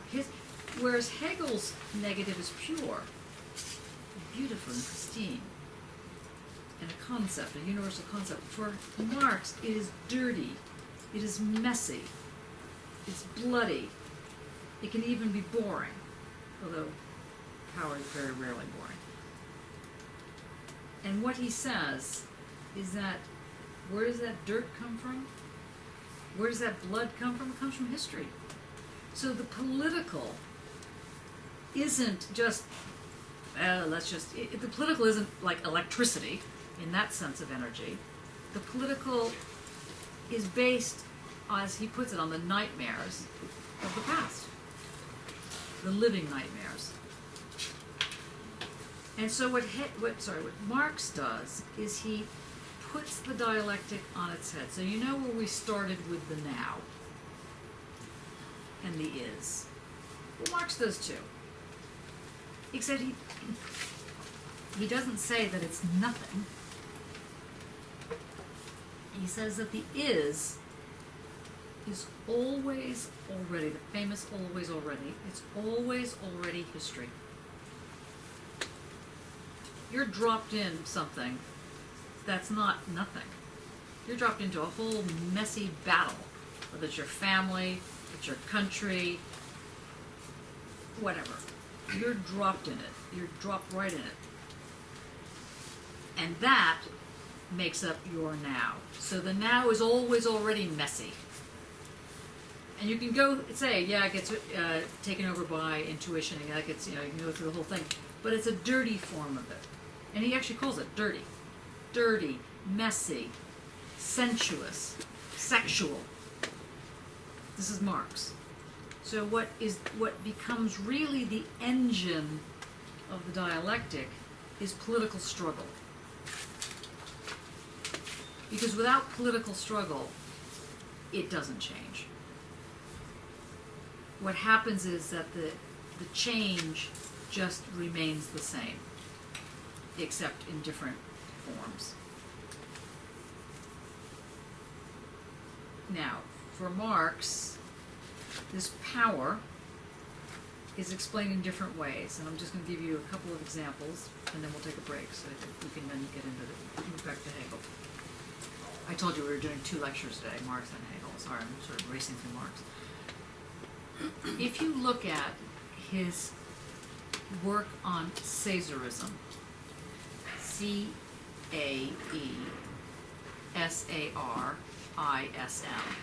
Caesar, sorry, Caesar, you say Caesar, I say Caesar, whatever, I mean, Caesarism. He says that in times of crisis, now there's a whole longer analysis, which is developed in his 18th Brumaire, as opposed to the 17th Brumaire. The 18th Brumaire, B-R-U-M-A-I-R-E, 18th Brumaire. The 18th Brumaire, what's a Brumaire? didn't hear philosophy. No.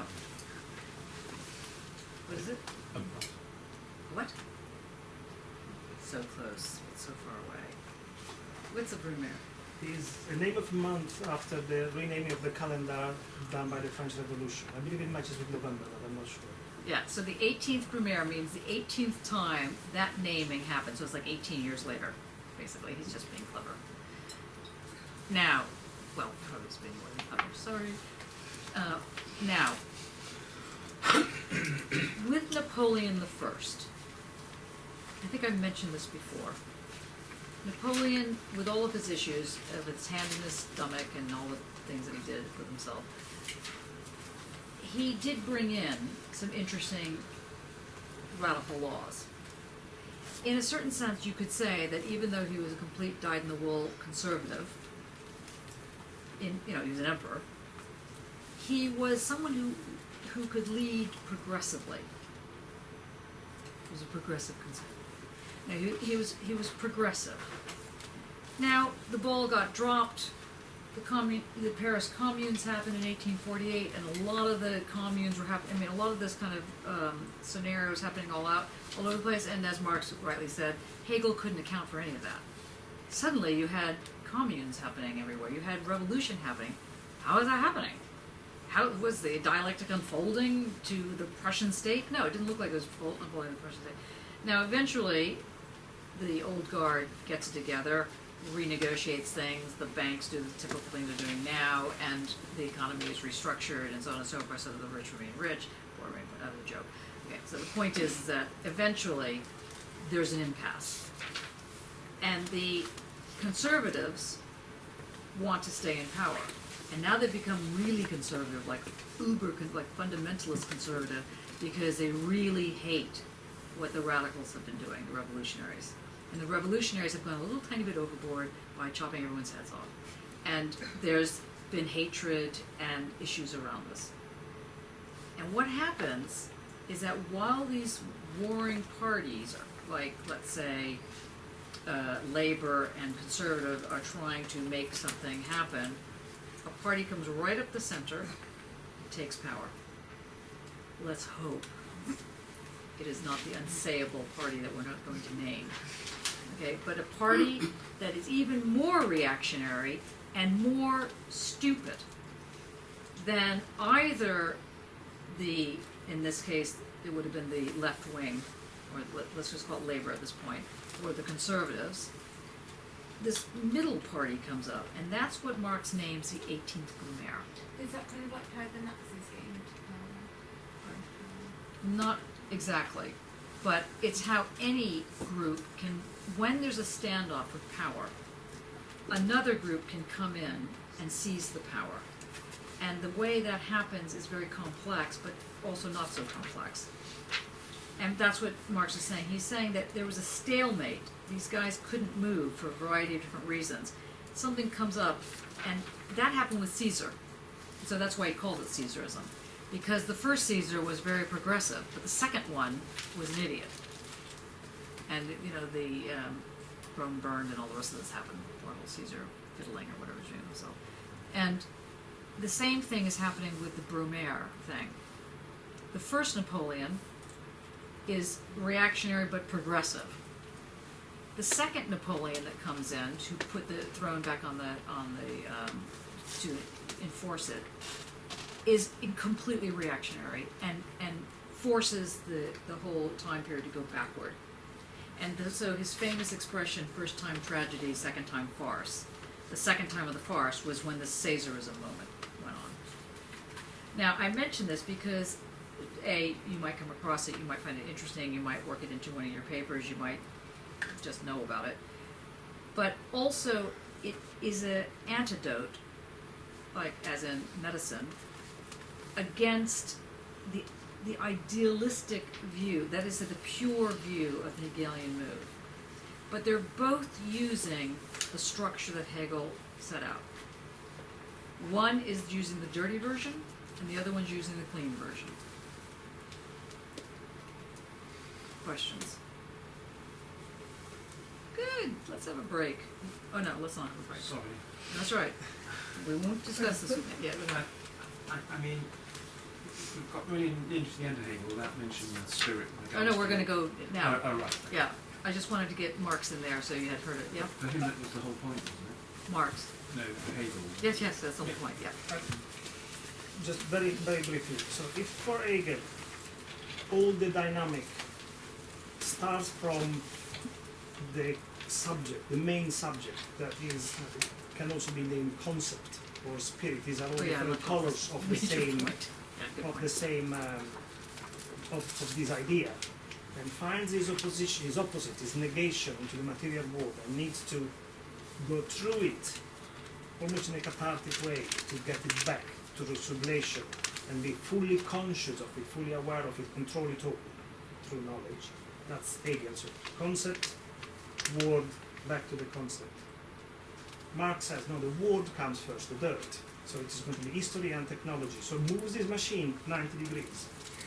And it's going to be history that produces a form of society that needs to, the form of culture and ideology that needs to be applied to society, back to history. It's this movement like that, but the dialectic is the same. I'm going to re-explain that. That's a very important point when we get back. But I feel that there has to be a break, and we'll look at spirit, consciousness, and see where that takes us. Question? No, pause. While we get you settling down, can you open to the actual table of contents of the A.V. Miller translation?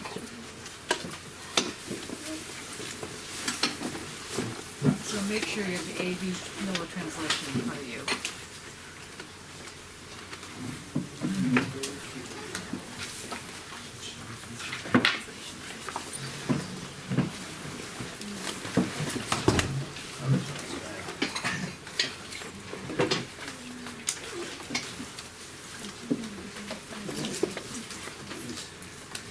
That's the one.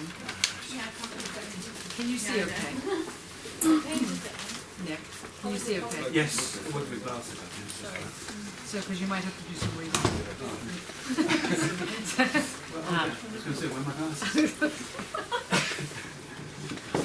Okay, could everybody turn to the table of contents, under table of contents, I mean under contents, page 1, I guess. Well, I mean, it's not page 1, it's, you didn't get that. It's, well, it's after the A.V. Miller, comment. So, it's then contents. Guy, can you see that all right?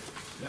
Okay, good. Can you read out slowly what is in the preface? Because, and the thing I want you to take note of when he's reading this is the word cognition and the word scientific. So you'll notice that it very rarely is actually mentioned in here. So the preface is called On Scientific Cognition. And remember that part of the task is to understand how an object can have limits without being limited. How an object can have boundaries. The boundary is required in order, makes the argument Hegel, to think. You have to have the deep cut in order to begin the process of thinking. You have to start with the not there, okay? Can you read this thing, what's inside this preface? Preface on scientific cognition. Can everybody hear him? Louder, please. The element of the true is the notion, and its true shape is a scientific system. Okay, what do you think that means? Guy would have to be the only one answering this. Can you read it again, please? The element of the true is the notion, and its true shape is scientific system. It's only being the system. Okay, so what is true is only true if it takes the shape of a scientific system.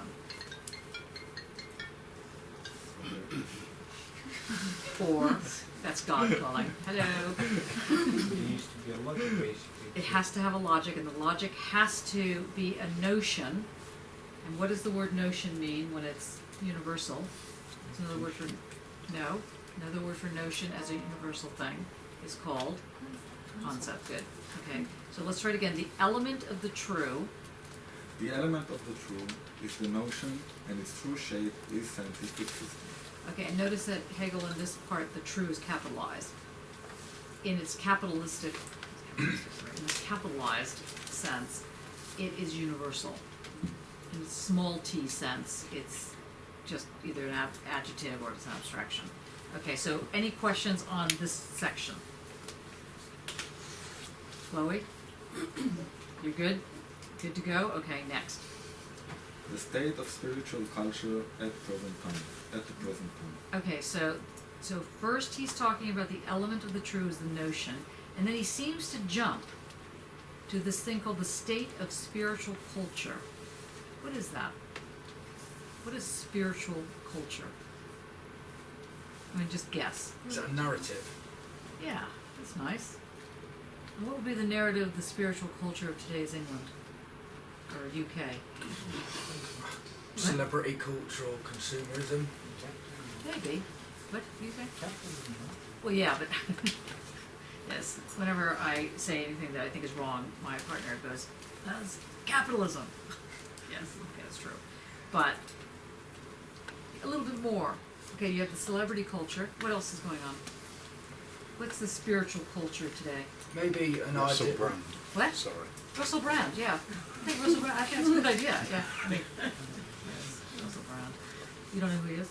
Yes. No, that's right, sorry. What else? What would be the spiritual culture? Apathy, yeah, what else? Spectacle. Spectacle, absolutely, yeah. Anything else? Wow. This Nothing else? That's it? This is the apathy. YOLA. You only live once. Like that, that's it. You only live once, yeah, that's about right. Anything else? Is this- Materialism. Materialism, what type of materialism? I think of the economic situation. And so what would come to mind with materialism? the economy, I suppose, in a financial sense. Consumerism, yeah, consumerism. Anything else? Change has shifted as well, Yeah, in a sense. I thought they've just voted for women bishop or whatever, so there's still some changes moving somewhere else. moving, let's say progressively, and simultaneously, they're voting to insure the banks or something like Yeah. that, whatever. So there's a lot of paradox going on. Anything else you can think of? National identity. National identity, yeah, that's definitely the spirit of our times. Yeah. Foreign policy? The war on terror, absolutely a spirit. I'm trying to get you to see, how would you name the time we're in right now? Nobody has said it's wildly optimistic, you know, or even optimistic, which I find interesting. When I was a child, it was wildly optimistic. I was too young for the hippie moment, but not so young that I didn't see them, like, and try and copy them. So that I find interesting. I really don't have that. Nobody here is mentioning, this kind of like moment of, counterculture as a kind of utopian, interesting dream, fun dream. It's because we've gone past the end of history, isn't it? Yeah, really. Now we're just in limbo. Yeah. Is dystopia? Dystopia, yeah, that's part of the thing. Now, what do you think? Okay, now scroll back to when Hegel's writing. When was he writing this? Don't look. No. Yes, but when?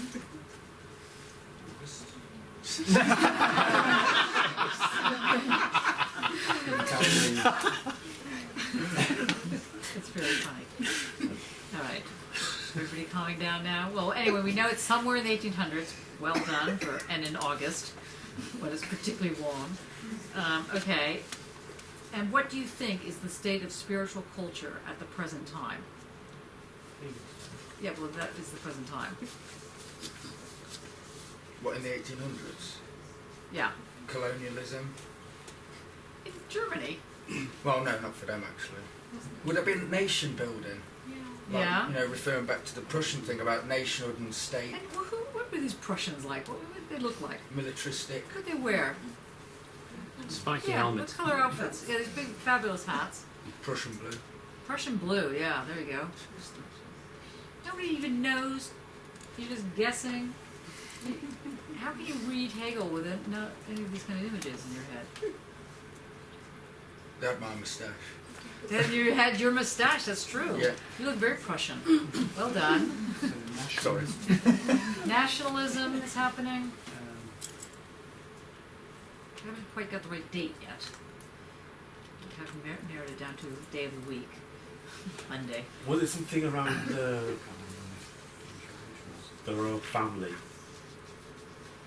Yeah, what happened to the royal family? Well, this was before. I'm not sure. The Windsors. So Oh, it was definitely before the Windsors. yeah. Monarchy gets reinstated. Actually, they never got unstated. Yeah. Martina? Well, Hegel died in 1830. So it's he writes at the time of the Restoration after Napoleon. Good, The thank you. Restoration was 1814. So it's and at the same time is let's say the first stage of the Industrial Revolution taking place, which I believe is very important. The change is happening. It's kind of like the digital age, except the industrial age. Yeah, Gemma? Did you already hand it? No, I didn't. No, sorry. Okay. And how would he characterize the state of the spiritual culture at this time? This time being between, let's say, 1820, to try and narrow down when he wrote, or let's say even 1808. No, he didn't write that early. So try and figure out when he wrote. So let's put the marker around 1820. When was it?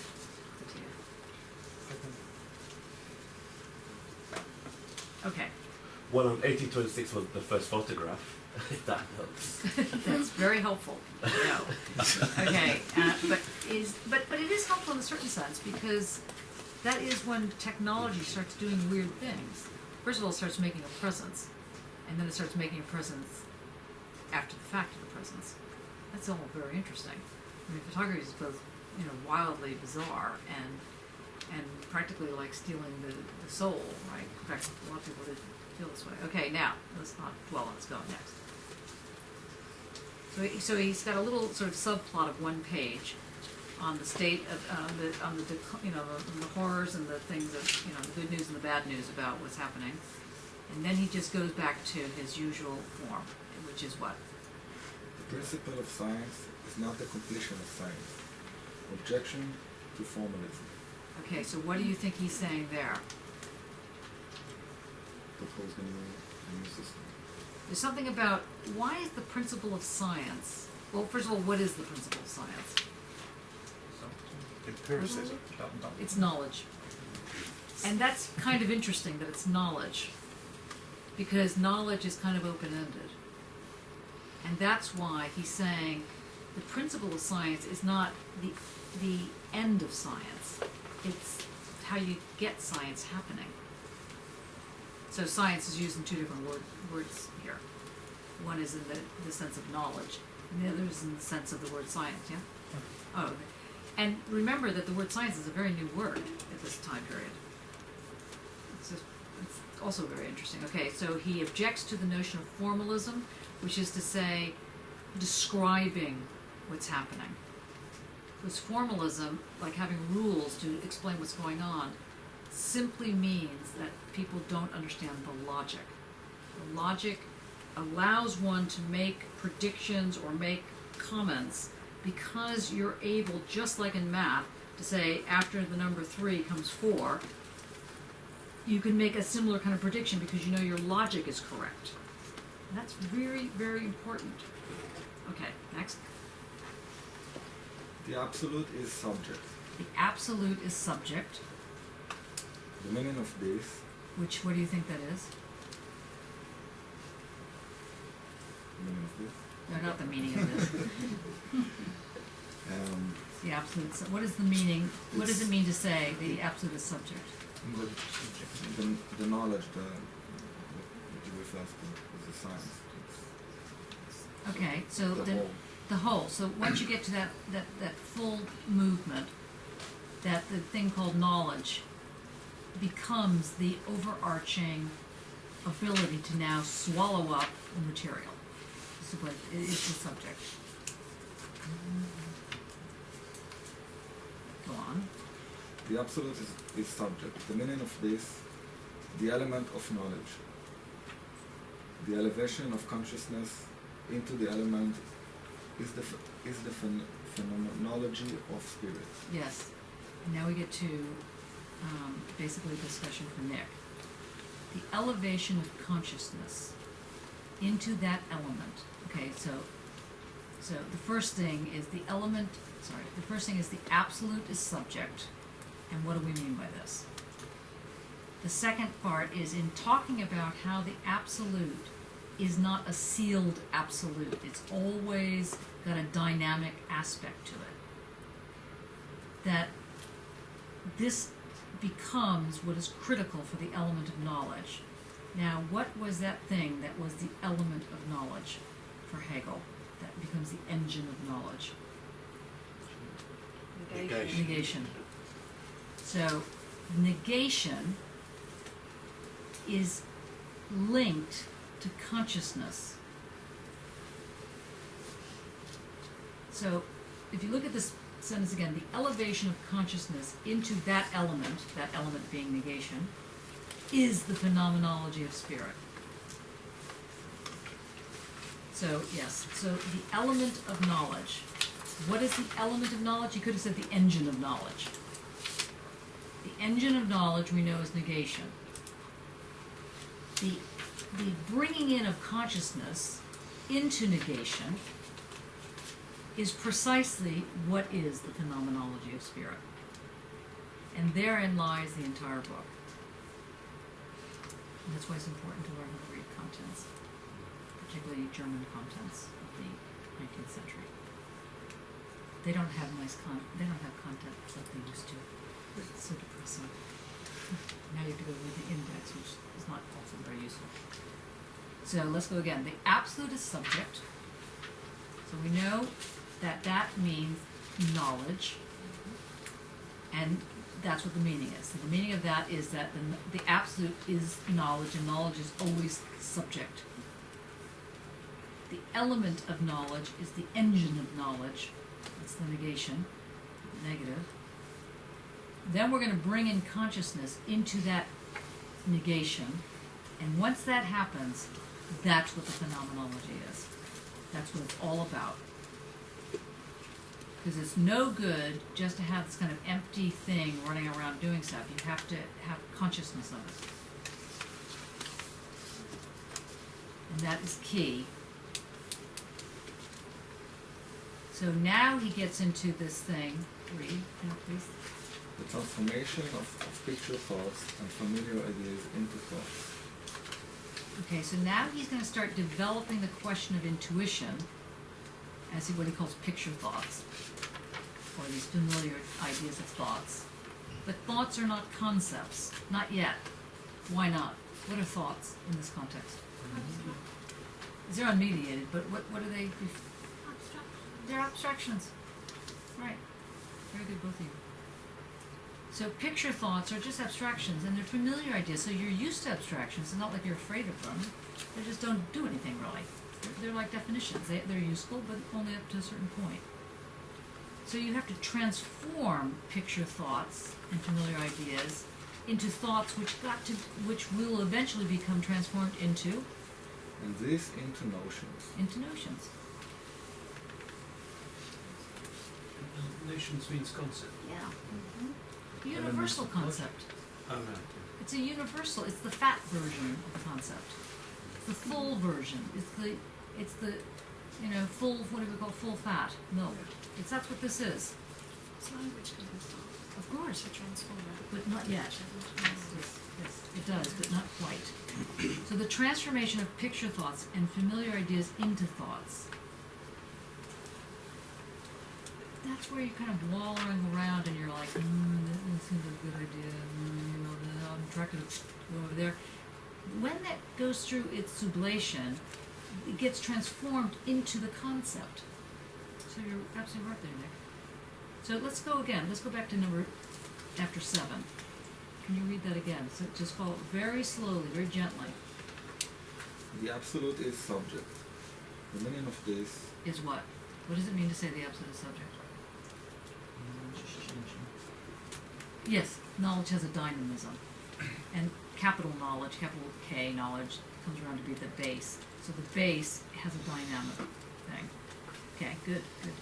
Okay, next the element of knowledge. is what? Negation. Negation. Okay, next. The elevation of consciousness into that element is the phenomenology of spirit. Good. So the elevation of consciousness into negation is the phenomenology of spirit. That's how knowledge works. Is that phenomenology of spirit? Yes. That's how knowledge works. Yes. Good. Very good. It's exciting, isn't it? When you start being able to read this, when it starts being clear as mud. Okay. Dawn. Transformation of picture thoughts and familiar ideas into thoughts. Then what happens? And So you got to worry about the fact that this has got to be transformed, because just having those familiar thoughts isn't enough. Estranging them. You said it. It's what? Did you say estranging them or No, something? no, I didn't say that. If I did say that, I was mad. I didn't say that. The transformation, so I said, the transformation of picture thoughts and familiar ideas into thoughts is the next part of this process. But it's not like it's happening linearly. It's happening at the same time. These things have to change. If you stay with just the picture thought, it's not enough. It's going to collapse. You're still in abstraction. And in fact, your work of art, for example, will be crap. More or less what he's arguing here, because you'll be still in the realm of just the not the abstraction as in abstract art. Abstraction in the sense you haven't thought fully how that brushstroke operates. It's not fully. But- No, sorry, I just wanted to ask, because, you know, he says, like, familiar thoughts, you know, and did he talks about radical strangeness of, Mm-hmm. you know, external objects, Yeah. and that's where you need to go, you know, from Yeah, familiar to the thoughts, so radical that's why I say strangeness. estrangement. Yeah, absolutely. Estrangement. Well done. And that estrangement is part of negation. That was a bit of a jump there, but yes, you're right. Okay, go on. And this into motion. So we got to the concept finally. So now, To what extent is the phenomenology of spirit negative? see how he got there? So now he's saying, well, on the one hand, I Hegel, IGWF, am saying, what does GWF stand for, by the way? I mean, it's something William Friedrich. What's the something? Phenomenology. What's the G? George. It's GWF. What's the first G? It's George. George. Yes, George. What's, yeah, George. Yes, that's a bit scary. Isn't it? And as a bit of color, Willem is because William. the emperor was Willem, so every male child was called something Willem. Yes, and who else is closely named that? No. Yes, he does, but who in today's world monarchy? William. And what is the offspring called? George. The next one's going to be Friedrich. Just wait. Freddie. Start betting on it. Okay. Okay. So now, so the transformation. Okay. To what? So you see here, he's saying, to what extent is the phenomenology of spirit negative? So on the one hand, he builds the argument by saying the engine, this element that has to be paired with consciousness, this engine of knowledge, is the negation. So the thing that moves the thing along is negation or immanence or becoming. But then he says, then he throws something in. So what does it mean to really say that the entire system is a negative system? Or, how he rephrases it, Or how is the false contained in it? now what's the false? The antithesis. Antithesis, exactly right, or the not true, or the untrue. It's a bad translation, it really should have been the untrue. How is the untrue contained with false? I mean, doesn't make any sense. Okay, good. Now, next. Historical and mathematical truth. Okay, hatred of Kant. Yes, next. The nature of philosophical truth and its method. Objections to schematizing formalism. Good. What do you think schematizing formalism is? That knowledge is not dynamic but static, I think. Yeah, like good. everything's You have formal prescribed, laws and you apply them. And that's the model, and there you go. Yeah. And it's a direct hit to Kant. It's a direct hit on Kant, yes, I mean. Surprise. Okay, okay, yes, next. Requirements for the study of philosophy. Okay, what is the main requirement that Hegel would say for the study of philosophy? Get into the logic And never leave it. Results. Yeah? And what do you have to do? What do you think you have to do to be a good Hegelian here? I'll be make no assumption. Make no assumptions, that's true. But what's like the requirement for the study of philosophy? Doubt. And what is doubt in the Hegelian system? Starts with an N. Negation. God, I'm gonna start weeping. Very good. You don't realize what a breakthrough you guys just did. You so don't realize it. You should do it again. Only I seem to realize it at the moment. Okay, let's try it again. It would be helpful if we did. Yeah, that's right. It's fantastic. You know, here I'm weeping. Oh, it's so great they got there. Nobody knows where they are. They're still here. Okay. All right, let's try it again. Okay. Requirement for the study of philosophy. We've done this. Okay. Is what? What is the requirement for the study of philosophy? Negation, doubt. Doubt. And doubt can be read as negation. And now, hopefully you can see how the word doubt, in the Cartesian sense, has an energy to it. It's not doubting Thomas, like I don't agree with what's happening to you, or, convince me. It's not that form of doubt. It's a doubt that moves things. It's wildly complex and fabulous here. Even now, I still get chills reading Hegel. And it's like quite sad, but let's get out more. But I think it's wildly amazing what's being said here. Let's try it again. The nature of philosophy is objections of why I hate Kant. Objections just to Kant, not to why I hate Kant. Then requirement for the study of philosophy. Who said doubt to start with? Andre, well done you. Requirement for the study of philosophy, doubt. You must have that in order to take your first step. And the doubt is just something that moves you. And this is the engine. This is the element. But it's not just any old doubt, it's a negation doubt. But now you're at the point where you understand that negation doesn't mean no. It means the not side. But it also means the movement.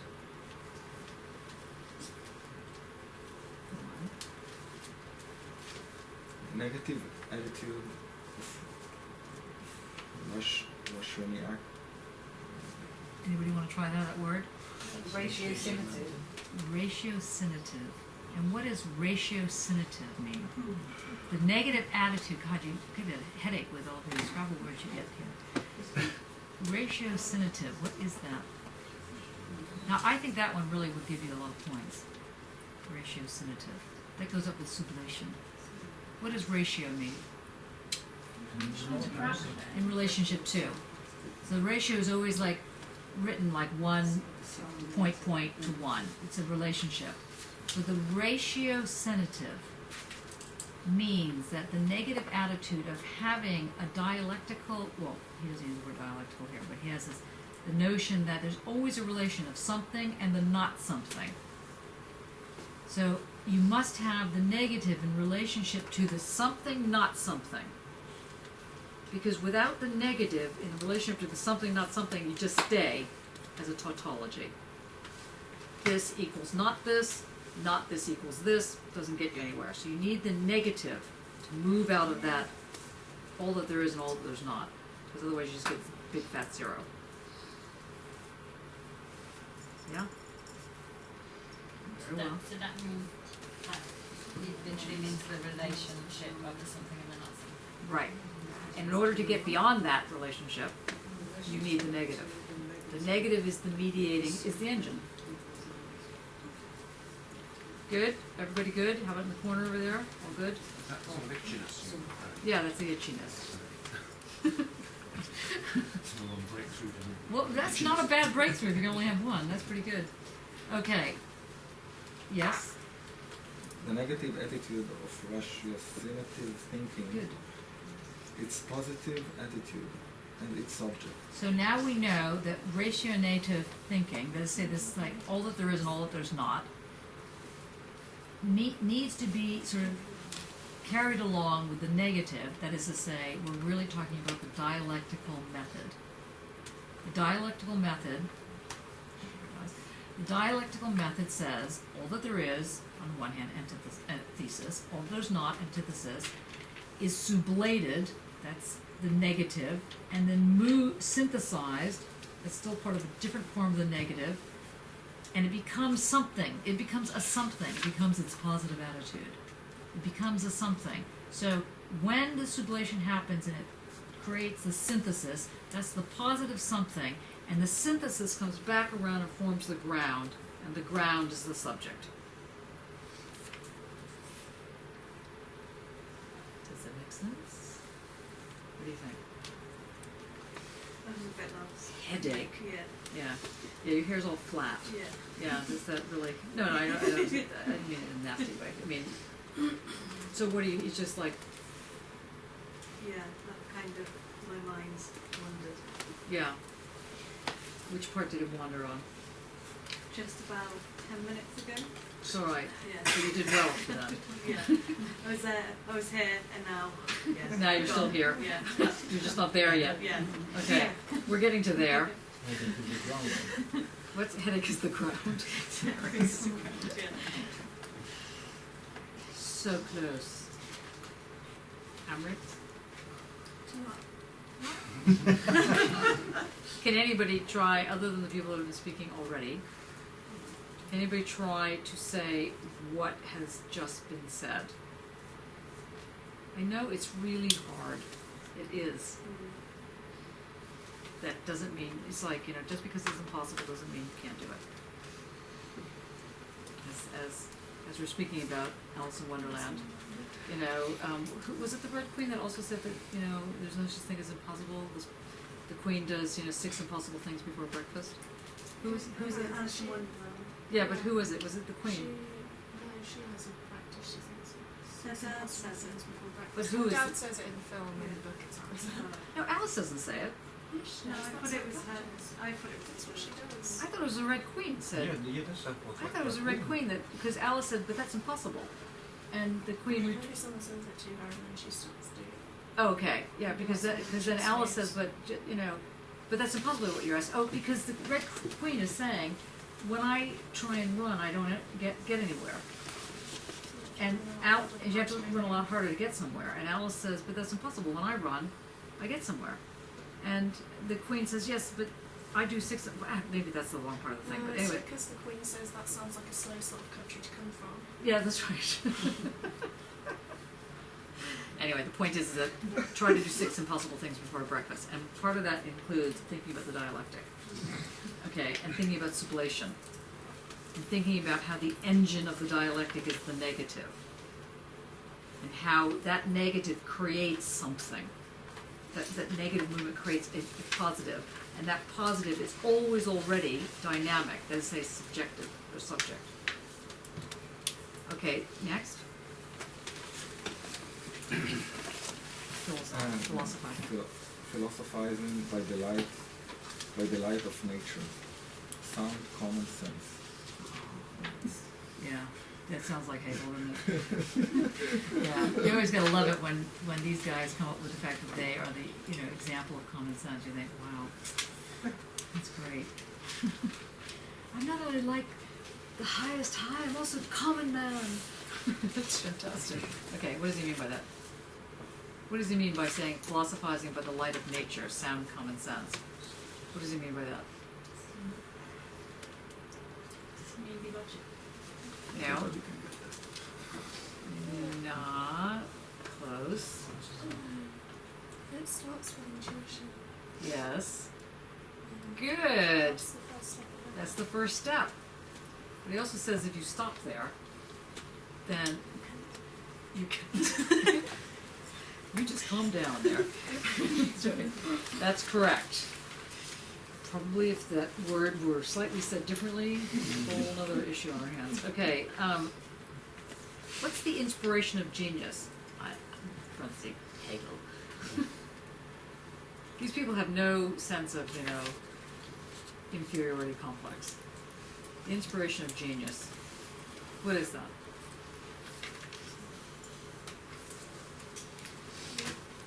What is it? It could be a tremble. And what would a tremble be in the Hegelian idea, starting with an N? Negation. Okay, we're getting there slowly but surely. Conclusion. The relationship of a genius to his public. No, sorry. Author, yes, he's now dropped down and he's now done humble pie moment. Here I am, just to let you know the story. Okay. Yes. Can I give a small example of how negation can make positive? Yes. In another No. big book of his, which is The Science of Logic, The science of logic, yeah. he goes at length to describe how somebody's or something's limits, something's negation, are that something's shape. Something's negation is something's shape. Good. So all that I am not, my outer perimeter, is my shape. So negation is creating a limit then. More than that, Big breakthrough. negation is creating a shape. Now, this is why I think is very, very important to us. That's a good point. That shape, this process, try to compare it with an artistic tool or an artistic material. You do not do everything with painting as you do not do everything with video or as you do not do everything with performance because they are limited. They have a shape that is a set of dimensions. And they become positive. By not being everything, being denied everything and being only some, they become positive. And therefore they can be created. That's very good as well. Two really good. Brilliant. Can you say it again? Yeah, it's brilliant, but people need to really hear this. This is absolutely Okay, then critical. the relation subject-object, or with the negation of Morse makes for the subject would be abstract, really not existing without being limited, at least at first, by its object. Now, if the absolute takes the object in and creates a whole universe of sense in which is his end, in more detailed moments, the subject or something is limited, is not infinite, cannot do everything, cannot be everything, is only some. The negation excludes all the rest. So negation creates a limit. And this limit literally becomes the outer perimeter of this subject or this individual we're talking about. Therefore gives it a shape. Now, the leap I always made out with this is that this is precisely the description of an artistic tool or an artistic material. Because one does not or cannot, and if one thinks of doing it, is completely fooling himself. It's just wrong, right? That one can take a material and through it represent something. Or one can take an instrument, whatever artistic instrument one wants to take, and through it make anything. Or one can, one always has a set of limited dimensions available. But these are positive because they have now a body, some possibilities. And one starts exploring what the history of painting can do, what the possibilities of performance are, what is that we now, at this point, we can really think that the artistic instrument is some material plus its history plus a political problem that crosses it, so it becomes a more ephemeral and not only a materialistic object. And what one can do with that is the positive. Excellent. Brilliant. And that's all in that part of the, that's all in the preface to the phenomenology. But the preface in the olden days was kind of like a shrunk down, a freeze-dried version of the rest of the book.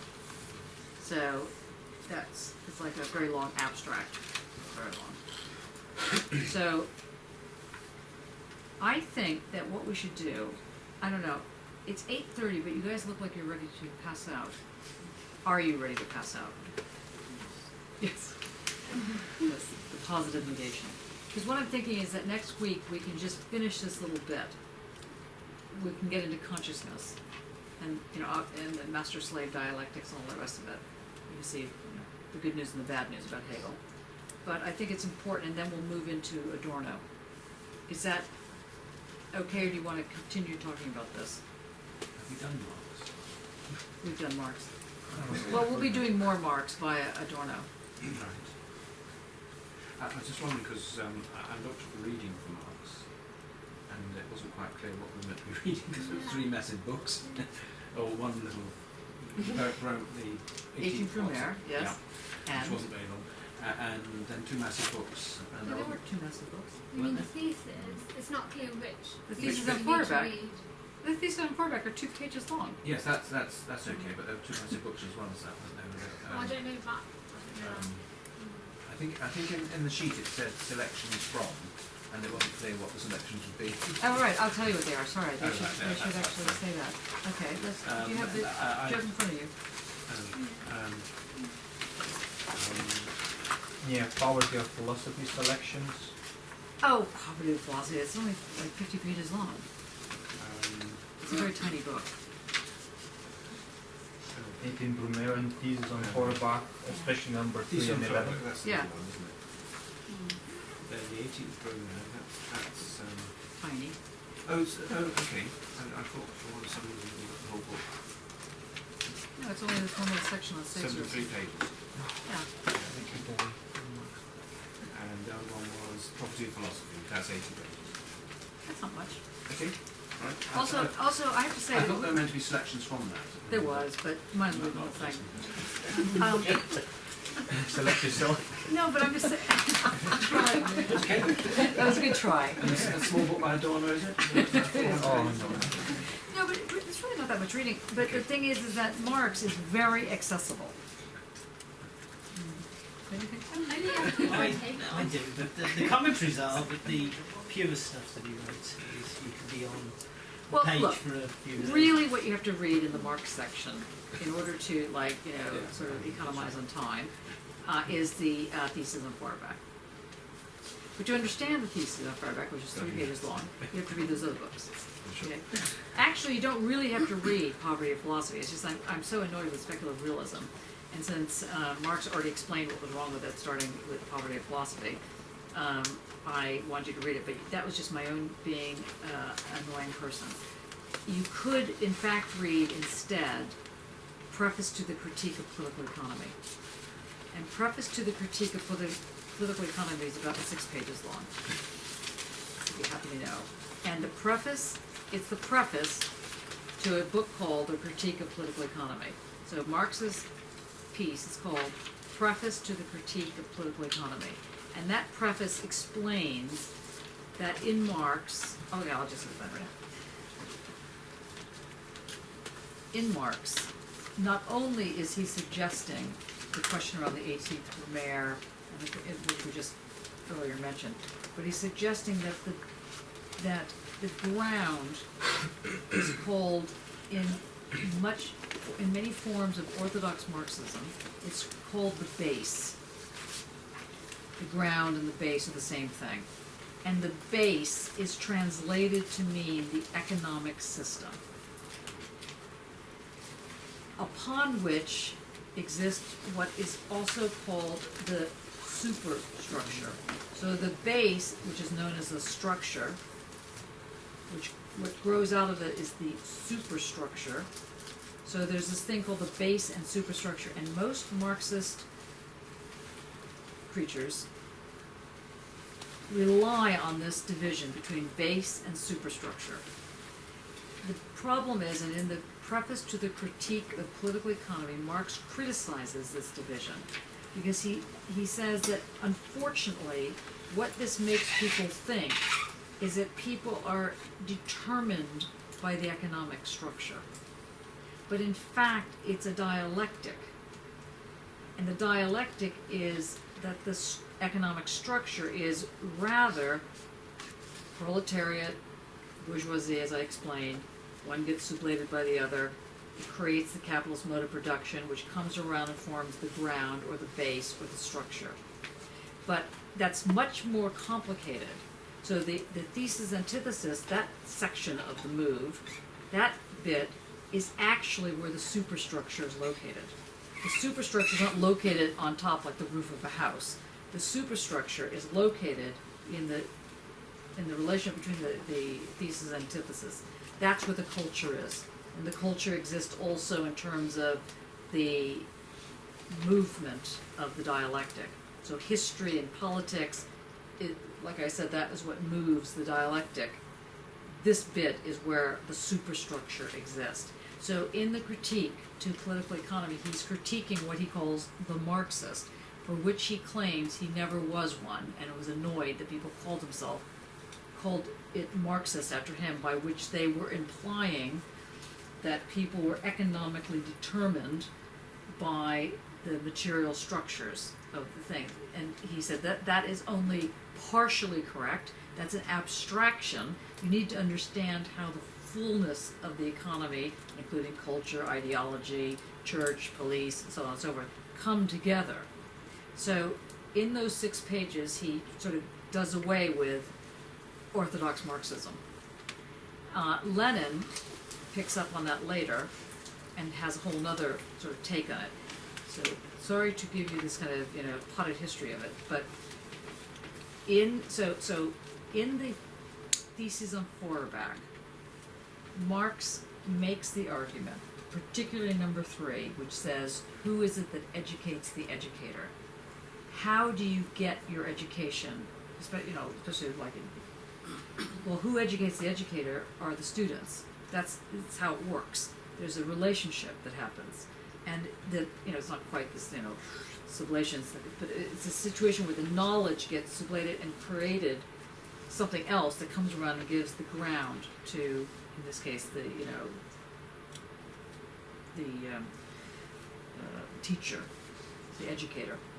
Now, to understand how that works, he says the problem with all materialism, up to what he's talking about, up to what he's calling historical materialism, the problem with materialism, which tries to counteract the Hegelian move, they say that everything has to do with, the food, the money, that it just completely forgets that you have to take political action. You could be starving to death and likely will die. It is not starvation that makes a revolution. It's organizing that makes a revolution. So it's like don't die wondering is what he's saying in the thesis on Feuerbach. It says you need to understand that the economics is intimately linked with the sensuous needs and aspirations of the people that's involved with it. And so you have to get off your bums and organize. The famous little button, don't mourn, organize. It was because there isn't an iron law of economic history. There is no ripe time. Sometimes they're better than others for revolution, but it doesn't just sort of unfold like the Hegelian unfolding toward knowledge. It, to the degree to which there is a momentum, happens because people have made that momentum happen. Not God, not superstition, people. And because people are involved in making that happen, then people can change it. And that's the whole point of how Marx moves in that direction. Make sense? Was that too fast? A little fast. Any questions? So you're just exhausted. I see that. I get that. You're very tired. I get that. You've done very well. I mean, you made several breakthroughs today. It's quite impressive. Next week, we're going to do more breakthroughs. So, read Thesis on Feuerbach. So I'll start with that. I'm sorry that I was cruel and horrible and I left marks off on the thing. And if you have time, read the preface to the critique. And I wouldn't mind doing consciousness with you, but we don't have to. We can move into Adorno and just get stuck in to the left. Or Hegel. Okay. You okay? I'll just get going through it. Oh yeah, it's in the Dropbox.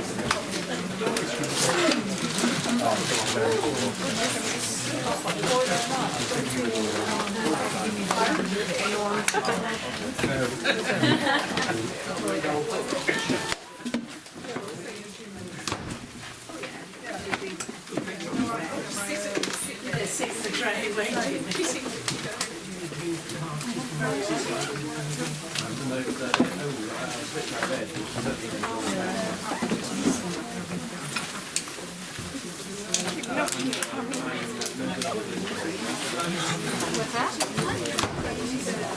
Good? Okay. Okay, not really. I will read it. Is it?